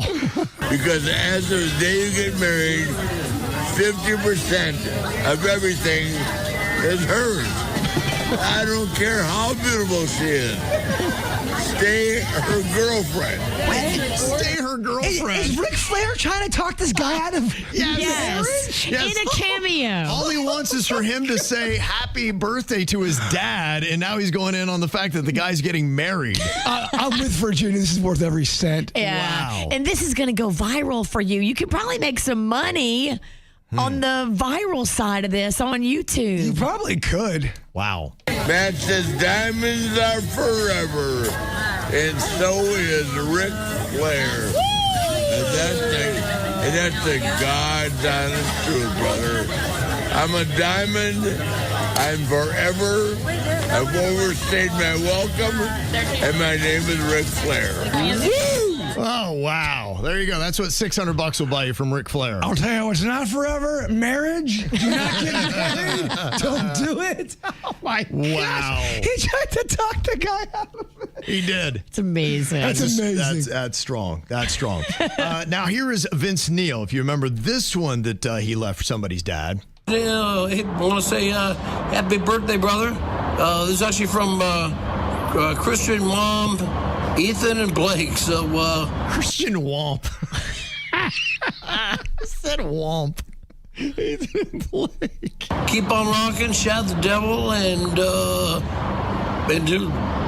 do some feel good stuff in big old 4-0, you man. All right, see you later. It was a bumpy landing, but still, he outshined Ric Flair. Oh, he had it put together compared to Rick. He at least had a beginning, middle, and end, and didn't try to talk somebody out of marriage. Wow. Man, that was pretty good. That was pretty good. Yeah, I would say $600. I mean, yeah, it's a bargain. That's a fun game, though. Who has the worst cameo? It's pretty good. Those are two strong entries. Might have to put Smokey in there, too. Put Smokey in there, too. Yeah, we might be missing one. Happy Chinooka. I have no idea what Chinooka is. Chinooka? I have no idea what Chinooka is. At least Happy Chinooka because they said so. Anyway, God bless you, babe, and enjoy Chinooka. Have a wonderful time. I will forever celebrate Chinooka now every year. At least he's not slurring. No, he is sober as a judge. No, he is. And respectful and kind. He has no idea what Hanukkah is. Ow! There's a lot of dumbass criminals to talk about, baby. It's the whacked out news. People breaking the law. Ha-ha, fighting in the nude. Drunk people pooping in the street. Ha-ha, it's the whacked out news. So many people on meth. Ow!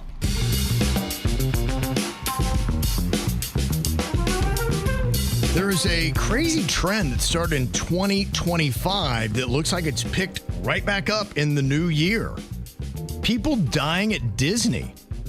A man was just found dead Friday night at Disney Springs, marking the 6th death at Walt Disney World since October. Wow, and it used to be a thing. You weren't allowed to die at Disney. Right. I thought it was impossible. Well, they would put you in an ambulance and they would rush you off their property, and then you'd be pronounced dead somewhere else. Right.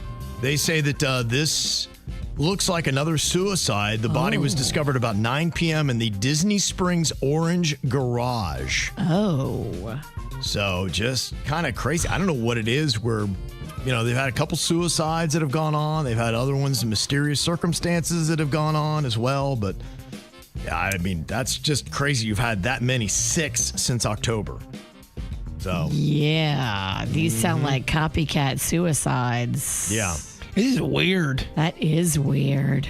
Well, there's a lady in Manatee County that just kind of went off here. 51-year-old Susan Erica Avalon is now facing second-degree homicide charges after authorities say she killed 2 former husbands in separate counties within hours of each other. What did they do? Whoa. Hours? Okay, she had a mission.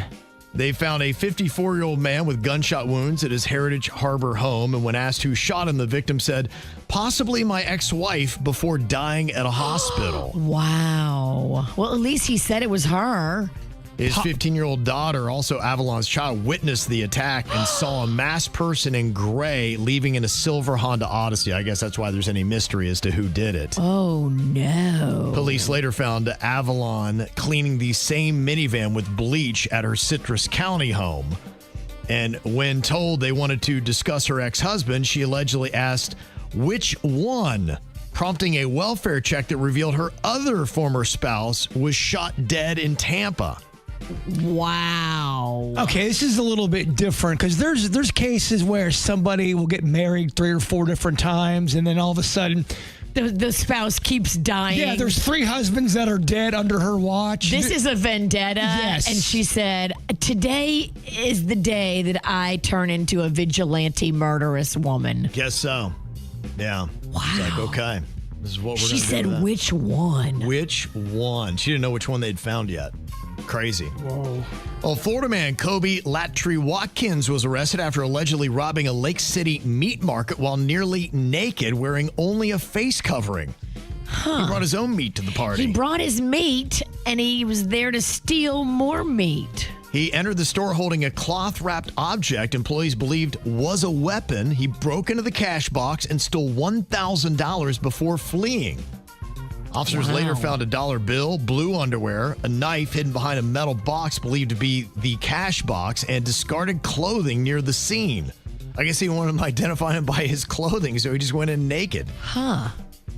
He was located at a nearby intersection. They arrested him there, and he was charged with armed robbery, grand theft, criminal mischief, and exposure of sexual organs. Who's arresting him? Not it.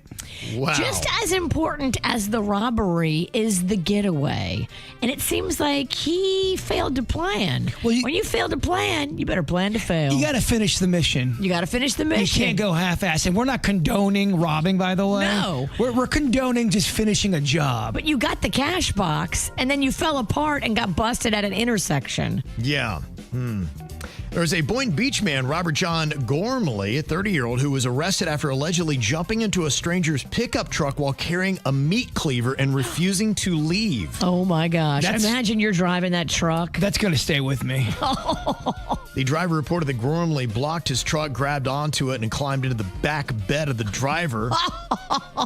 He tried to avoid hitting him. Oh, that's when we're going to be doing some Dukes of Hazzard driving moves. I am throwing this guy out of the back of my truck. I'm not taking a chance with him or his meat cleaver. Yeah, by the way, meat cleaver is such an unsettling term. Yeah, meat cleaver is easier to kill with than knives. Wow. Yeah, apparently even after traveling into Deerfield Beach, Gormley refused to get out and he yelled, "You're going to jail." Broward Sheriff's deputies then stopped the truck and Boca police arrested him. Oh my gosh. Gormley claimed that the driver had stolen phones from an Airbnb but provided no evidence or location. They noticed that Gormley, not the driver, jumped into the truck. Officers also said Gormley had a meat cleaver and a borrowed sweatshirt and a crack pipe in his pocket. Ah, there you go. Wait, he was on crack? Yes. Wow. All right, now we understand the hasty decision making. They do say you make poor decisions on crack. How about that, huh? Well, they say that a 63-year-old Salvation Army bell ringer, Stephen Pavlik, was arrested after allegedly getting drunk while stationed outside a Publix in Stewart and harassing customers. Well, look, let's not condemn this guy. I'm sure some of us have been in Publix before drunk. When the store manager confronted him, Pavlik allegedly tried to impale the manager with the donation kettle tripod. Oh, no. You can't do that. Thankfully, the manager was not injured. Pavlik fled, but was later arrested at his home and charged with aggravated assault and resisting arrest. Messy. That is very messy.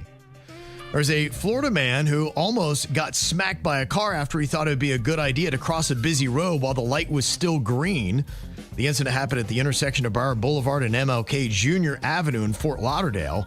The white sedan missed the bike, but just a few inches before losing control. There are some people that are very brazen in how they cross the street. You ever seen the person just slowly walks, not even at the crosswalk, right in the middle of a busy, 6-lane road? Yeah, the one that we work off of. It's crazy. It happens a lot. Oh, I hate coming in here in the morning because you never know. It's really dark. There's not many lights on the road on 45th Street. And in some of these bushes, people are living in them. Yes, and people dart out of the bushes. It's like a video game. They probably have crack pipes too. But this game's for keeps. There's a Miami man that broke into an apartment and early in the morning, he touched the victim, they say, over his clothes, exposed himself, then urinated on the victim, and then took off running. Oh, what a terrible alarm clock. Could you still come up and do a show, Kev, if that happened to you? Let's say I might be a little late. I'll be a little late that day. Kevin's going to have to strip the bed, wash the sheets, in my face, shower. I want to brush my teeth 10 times. Yes. Kevin's going to be about 45 minutes late, but he would still be here. I would. Yeah. You deserve that grace. Officers later arrested the suspect who lives nearby. Not near enough. Yeah. I don't know if you saw this, but Trick Talk fooled a bunch of people who came to a fake fireworks display at the Brooklyn Bridge. I saw this video. There was hundreds and hundreds of people gathered at the foot of the Brooklyn Bridge to watch the New Year's Eve fireworks. Yeah. Crazy. But there were no fireworks. Somebody said, forget about it? It was a Trick Talk. Yeah. Oh, dang. All those hundreds of people got simultaneously tricked. Yep. And here they are standing on the bridge with nothing going on. 4, 3, 2, 1. Happy New Year!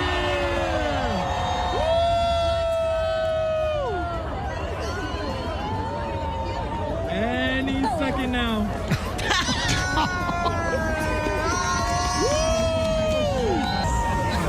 Where are they? Did we get pranked? Wow. They all got hundreds and hundreds and hundreds of people. And you said this was in Brooklyn? Yeah. I'm sure they took it well. Yeah. Mm-hmm.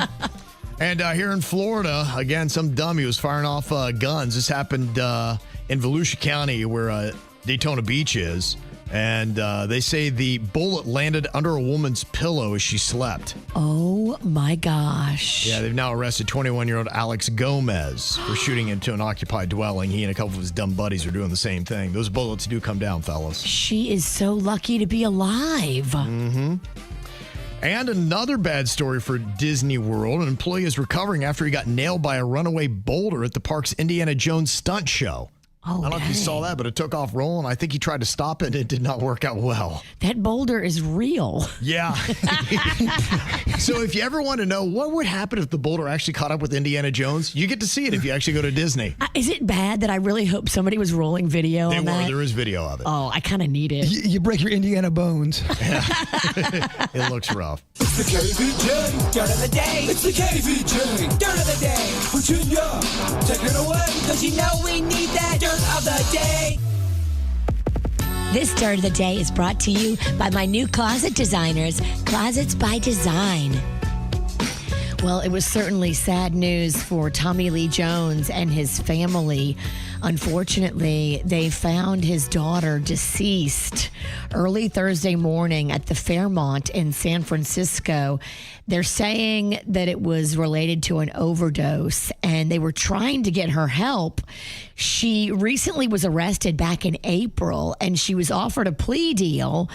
The Napa County plea deal would have required her to go and have periodic drug testing, periodic check-ins, and maybe would have helped in a scenario like this. But apparently she did not take the deal and continued to use and abuse. And they do say that that's probably what took her life. That's all the indications that we're hearing, that it was drug related, although the family has not spoken official about it. As you can imagine, I'm sure Tommy Lee Jones and his family are reeling. Yeah, that's just, you hate to hear any story like that. And I've heard really, nice things. In fact, people were texting in saying Tommy and his wife used to frequent a restaurant that I worked at in Wellington years ago. They were here and they had their one daughter that had been into the horseback riding. Right. And, did all the equestrian stuff there. And they said they were the nicest couple, so down to earth, very friendly. Oh, it's heartbreaking. Yeah, you just see it, man. It's really sad when you get a kid that gets caught up in drugs and those kind of issues. You look at, unfortunately, what happened to Rob Reiner and his wife there towards the end, and same thing with their son. They couldn't get him clean, and obviously it ended terribly for everybody. I did a deep dive on that over the break. That is a weird story, too. It is so weird. It is. Oh, it's awful. Yeah.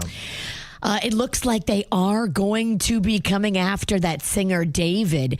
They are expecting him to now face murder charges in the death of that 14-year-old girl that he was apparently dating. Celeste Rivas is her name.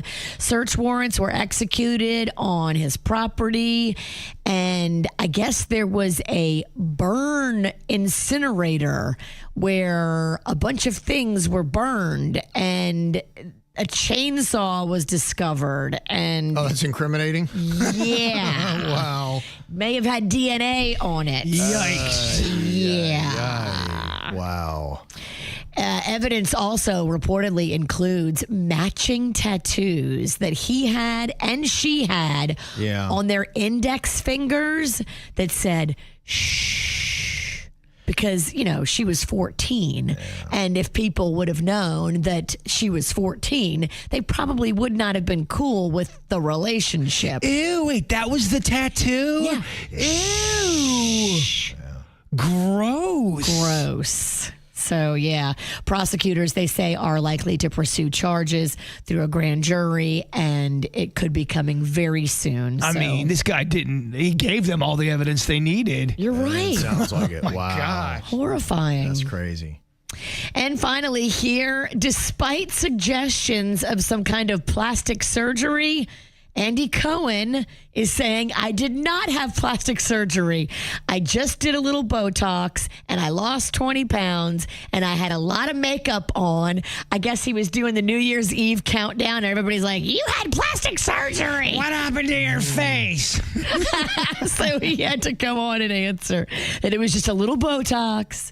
And he lost 20 pounds, and he had a bunch of makeup. Are you buying this? I am kind of buying it. I looked at the pictures. It did not look like plastic surgery. It looked like a little Botox, a little weight loss, and some really good makeup. You can get makeup now where even the men are doing it, where they're getting contouring, and they're getting really good makeup. And Serums? Serums are great. Serums are great. I think serums are on the rise, no? Serums have been around for a minute. Oh, serums. Serums. But serums? Never mind. Whatever you want to say. Let's move along. I knew what you meant. Okay. And that's what's going on in your dirt. This show does have a lot of people talking here in South Florida. The members-only Palm Beach debuted on Netflix over the break, and amazingly, I was the one to check it out here on the show. I just want to see what it looked like and see how much they showed of it. I can't believe you beat me to it. Right. But I'm glad one of us watched it. I just want to see how authentic it was to Palm Beach. And that was the one thing that I've seen, whether it be commentary or anything else that's going on, is if you know Palm Beach, they're very secluded. They don't like outsiders coming in. They don't allow people to film. And I said, there's no way you could even do a legitimate Palm Beach Island reality show because you couldn't really film anywhere. You can't do it on any public spaces. The only place that you could work is in a private residence or private property. Like you can't be on the street. Yeah. You can't be in the median. You can't be on the beach. So you can see some shots maybe from Mar-a-Lago if they got that kind of permission. I mean, Donald Trump, TV guy, he would probably be like, all about it. But I got to tell you, some of the people on Palm Beach, they really are not fans of this. It was kind of funny because I was looking at the Palm Beach Daily News. They did a review of it. And they said the trailer describes the show as a look at the high-stakes hierarchies and drama of one of America's most rarefied social circles, even as it offers no stakes, no hierarchies, no rarefied social circle, but plenty of old-fashioned bitchery costumed as drama. In short, a slap across the face to the unassuming women of Palm Beach. That's basically how it starts off. First of all, unassuming women of Palm Beach, don't know if that's accurate either. Both sides have an agenda. Mm-hmm. I will watch this show and I will give you a fair and balanced critique. Okay. You'll let us know. I will. It's trash television. It is what it is. We're not watching this looking for the, highbrow history of Palm Beach Island. We're watching it for the trash of it all. We don't want something that's realistic, Kevin. Yeah, that's why I don't know that I'm a very good judge of watching this stuff. You are not the target demo. No, I'm not. And so I will keep my comments to myself because I realize this show's not made for me or anything of it. It was kind of interesting. They say, even the Palm Beach Daily News says, if there's anybody that gets the most credit, it is Hillary. She is a real estate developer, 22 years near Palm Beach, self-made and all of this. And they even kind of said, okay, yeah, she might be the most legit. She's got a house that is on the Intercoastal with kind of a view across, and that's as close as you're going to get, but not actually authentically Palm Beach. here she was, because all the local TV stations have interviewed a lot of these ladies, and this is Hillary talking about the season of Members Only Palm Beach on Netflix. I think people see that it can be fun, it can be interesting, and, you know, Palm Beach is a very special place, and it's really nice to be able to share it with the rest of the world. So I'm excited to be a part of that. I felt like I held my head up high, stayed above the fray, you know, and was very authentic on the show. Okay. That's what she has to say about it. Very authentic, Kevin. Now, there's a couple different ones on here. You've got one person that did kind of a wellness clinic. She's actually married to David Cone. He used to pitch for the Yankees and Mets. Oh, yeah. Oh, Coney. He was a really good pitcher, Virginia. Okay. Haja, I guess, is her name, and she's got a wellness spa and the Faena Hotel in Miami. Okay. I assume on David Cone's money. That's probably a very fancy wellness spa. I mean, David Cone had to make some serious money back in the day. Yeah, so that one sounds like, you know, okay, there you go. That's kind of legit. You've got a former Zumba instructor who's got 5 kids. That's Rosalind. Oh, and she's a philanthropist, too. You've also got Maria, who is DJ Tumbles. It says she's a former tech entrepreneur and popular Palm Beach DJ. Huh. Don't know if you know her. I've not seen her out in events, but I don't hang at those kind of parties. You've also got Romina. She is an entrepreneur turned aspiring singer and fashion designer who built wealth through a business venture with her brother and is now using the show to try to parlay this into a singing career. Here is her brand new song. 'Cause I'm a dreamer.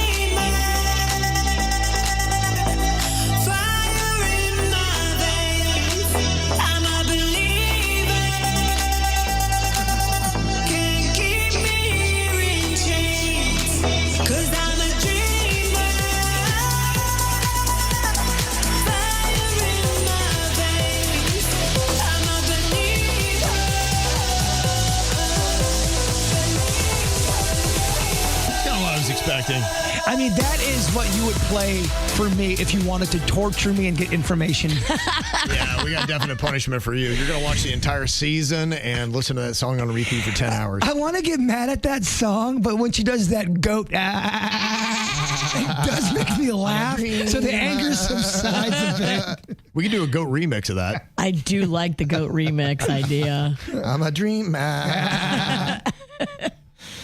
Yeah, some of the other comments that they had in the Palm Beach Daily News about it was apparently on one of the episodes, expect Teresa Giudice going to be popping in. So she's from the Real Housewives of New Jersey. Yes. That's the one that went to jail when her and Joe Giudice were doing all kind of, you know, tax fraud and stuff. Okay. Yeah. And so, you know, their comment is like, this is like a Real Housewife of New Jersey. This has no feel of Palm Beach whatsoever. And no. Palm Beach Daily News very upset that they're kind of smearing the good name of Palm Beach on this. They said the only person that might qualify would be Sue Bell Robbins. You ever seen her on Instagram? She's the Insta Queen of Palm Beach. She will pop up. We follow her, and I see her every now and then. She'll be at, you know, one of the Palm Beach hangs and restaurants and all that stuff, doing what Palm Beachers do. Can't tell you about Sue Bell, but I can tell you about Blue Bell. There you go, yes. This man takes down ice cream. Mm-hmm, yeah. I think you'll probably love it, Virginia. I think I probably will love it, too. I think it'll also be cringy. Yeah. But a lot of those shows are cringy. Right. So Palm Beachers hate it, and people who love trashy type of housewives shows seem to like it. So just know what you're getting yourself into. As long as the characters are endearing. Like if all the characters are grating and you can't, then no, I won't be getting down with it. But I'm going to give it a shot, the first few episodes. Yeah. Well, the interesting thing of what the Palm Beach Daily News wants to get across, don't judge Palm Beach based on this show. We know it's not you, Palm Beach. I'm going to watch it tonight. No, you're not. You're right. I'm not. Yeah. I'd seen a clip not long ago, and it was Ashton Kutcher talking about the future of films and what it was going to be. And he was talking about people who are going to be creating their own content, sharing it with their friends. It's about maybe a year or so ago I saw that.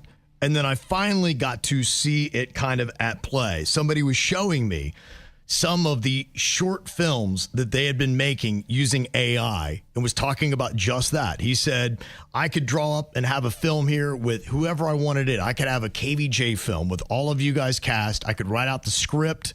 It's getting there to this point, and you guys could do, in a sense, whatever you want, and you guys could sit there and share a KVJ movie. You know, I mean, we're talking about maybe 5-10 minutes, whatever. It's not going to be like a full-length feature film yet. It would take a while to piece all that together. But he said, look, the tech is pretty much there. He's been doing music and making his own videos and things like that of AI music and everything else going with it. I was like, okay, that's an interesting thing. And he's already kind of starting a network of other people that love creating AI art and sharing it with each other, and that's what they watch now primarily. It seems to be the best combinations, a hybrid of real mixed in with AI. If you go straight up AI, it is bizarre and weird. You still do need real things in your video. You do. It just makes it look better. But to your point with these fan films, I mean, I watch a lot of, and Virginia's gonna make fun of me, I watch a lot of Star Wars podcasts where they talk about the behind the scenes, what's going on in the culture. And they give you instructions on how to build my dioramas. Yeah, maybe they do. Yeah, I do watch Budget Jedi. Budget Jedi. That's his channel. He's very good. He's got to do dioramas. But yes, these. I'll tell you what is amazing about these Star Wars fan films. You can tell it's AI, and you're forgiving of the bad effects. What is good about this is fans are writing the right storylines for the characters, and that's what's sucking people in. And these fan videos from the Star Wars community are getting monstrous numbers to the point Disney's going, no. You guys got to stop doing that. Stop making these movies. We own these characters. Yeah. Because... Well, didn't they just license all that stuff so people could make this? Look, according to the podcast I listened to, it's a big tug of war. It's tug of war or tug fest, yeah, which is something different. That's a different kind of film. Talking about Star Wars. Ooh, Darth Vader. Yeah, but and you're right. They're quick, short scenes, but the storyline is there, and you kind of almost forget Luke Skywalker's face looks melty for a second because he's making a turn. Well, what really kind of got me when he's talking about we just create short films with each other in it and come up with a script. And it's fun for us to see us going through this adventure that we'll all write and be like, hey, I did one. And it'd be like, hey, look at all this. I said, yeah, when it gets easy enough for anybody to just kind of type in what they want and then AI will create it, I could see that. You're going to have pods of friends making their own content and just sharing it with each other, and that would be the prominent entertainment that they now have. You still though gotta have a structure though. It's just not this magic button and blah, blah, blah. You can do that, but it's going to be not exactly what you want. He's advanced. He and his buddies are more into it. And he does a lot of stuff, but he said it's getting there very fast.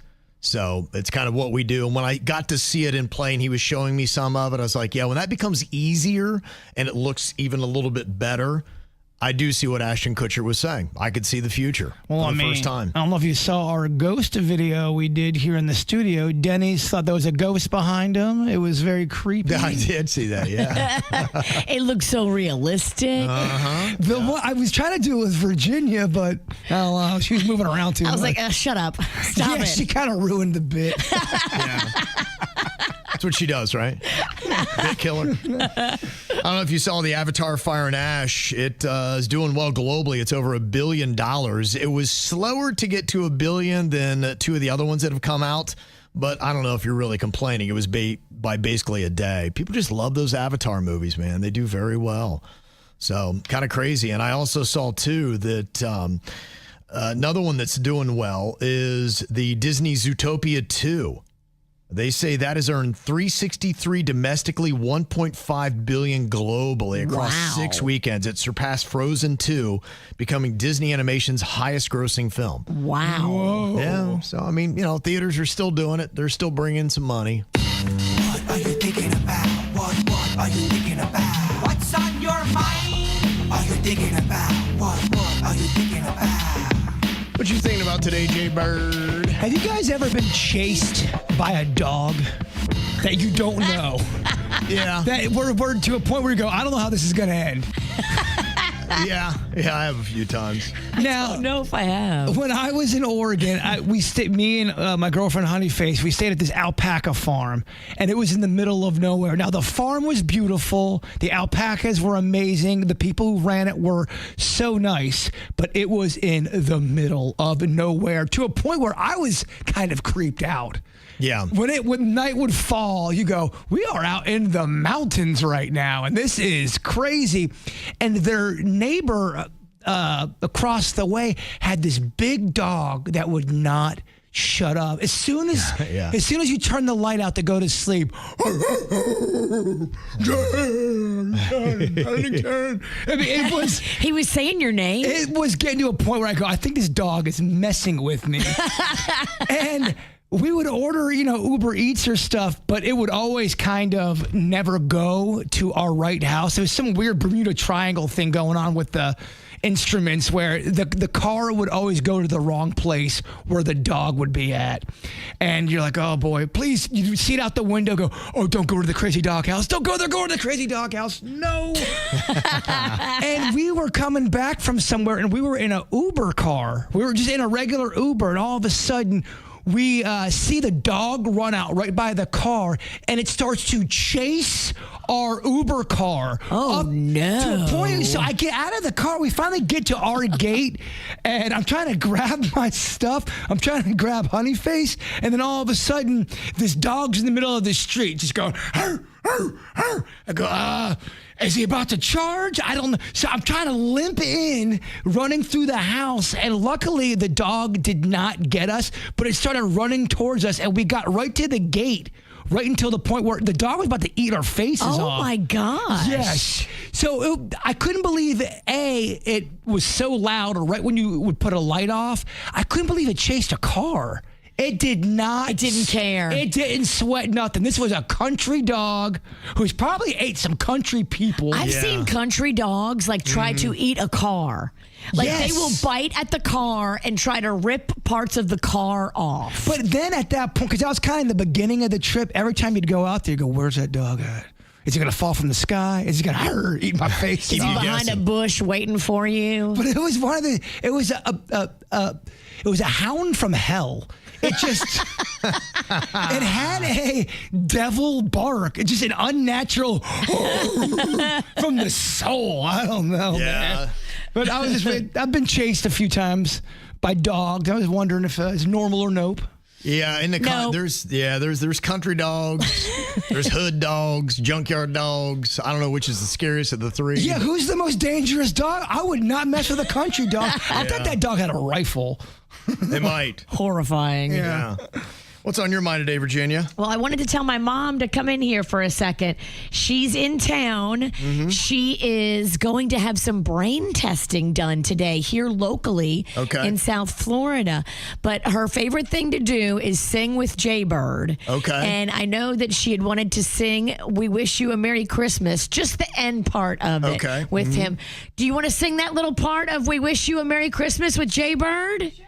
Okay, here, go on this microphone right there. It's closer. So what part are we doing? The very end. I'm really bad at Christmas songs. I thought you guys had worked this all out. This is off the top of the dome. No, this is off the top of the dome because I know that. 3 times and then you do Happy New Year. Wish you a... Okay, yeah. I love it. So easy. I know this one. Okay, get really close, Mom. All right, you ready? We wish you a Merry Christmas. We wish you a Merry Christmas. We wish you a Merry Christmas and a Happy New Year. Remix. We wish you a Merry Christmas. You and all your bitches. I wanted your mom to kind of freestyle. Oh, sorry. One invitation for Virginia. Although that wasn't bad what you just did. Thank you, Mom. That was awesome. That was perfect. Very nice. All right. Thank you. Yay. And we wish you were back on the air. We wish You were back on the air. We wish you were back on the air. On the YouTube. Yes. It's not going to happen. Yes.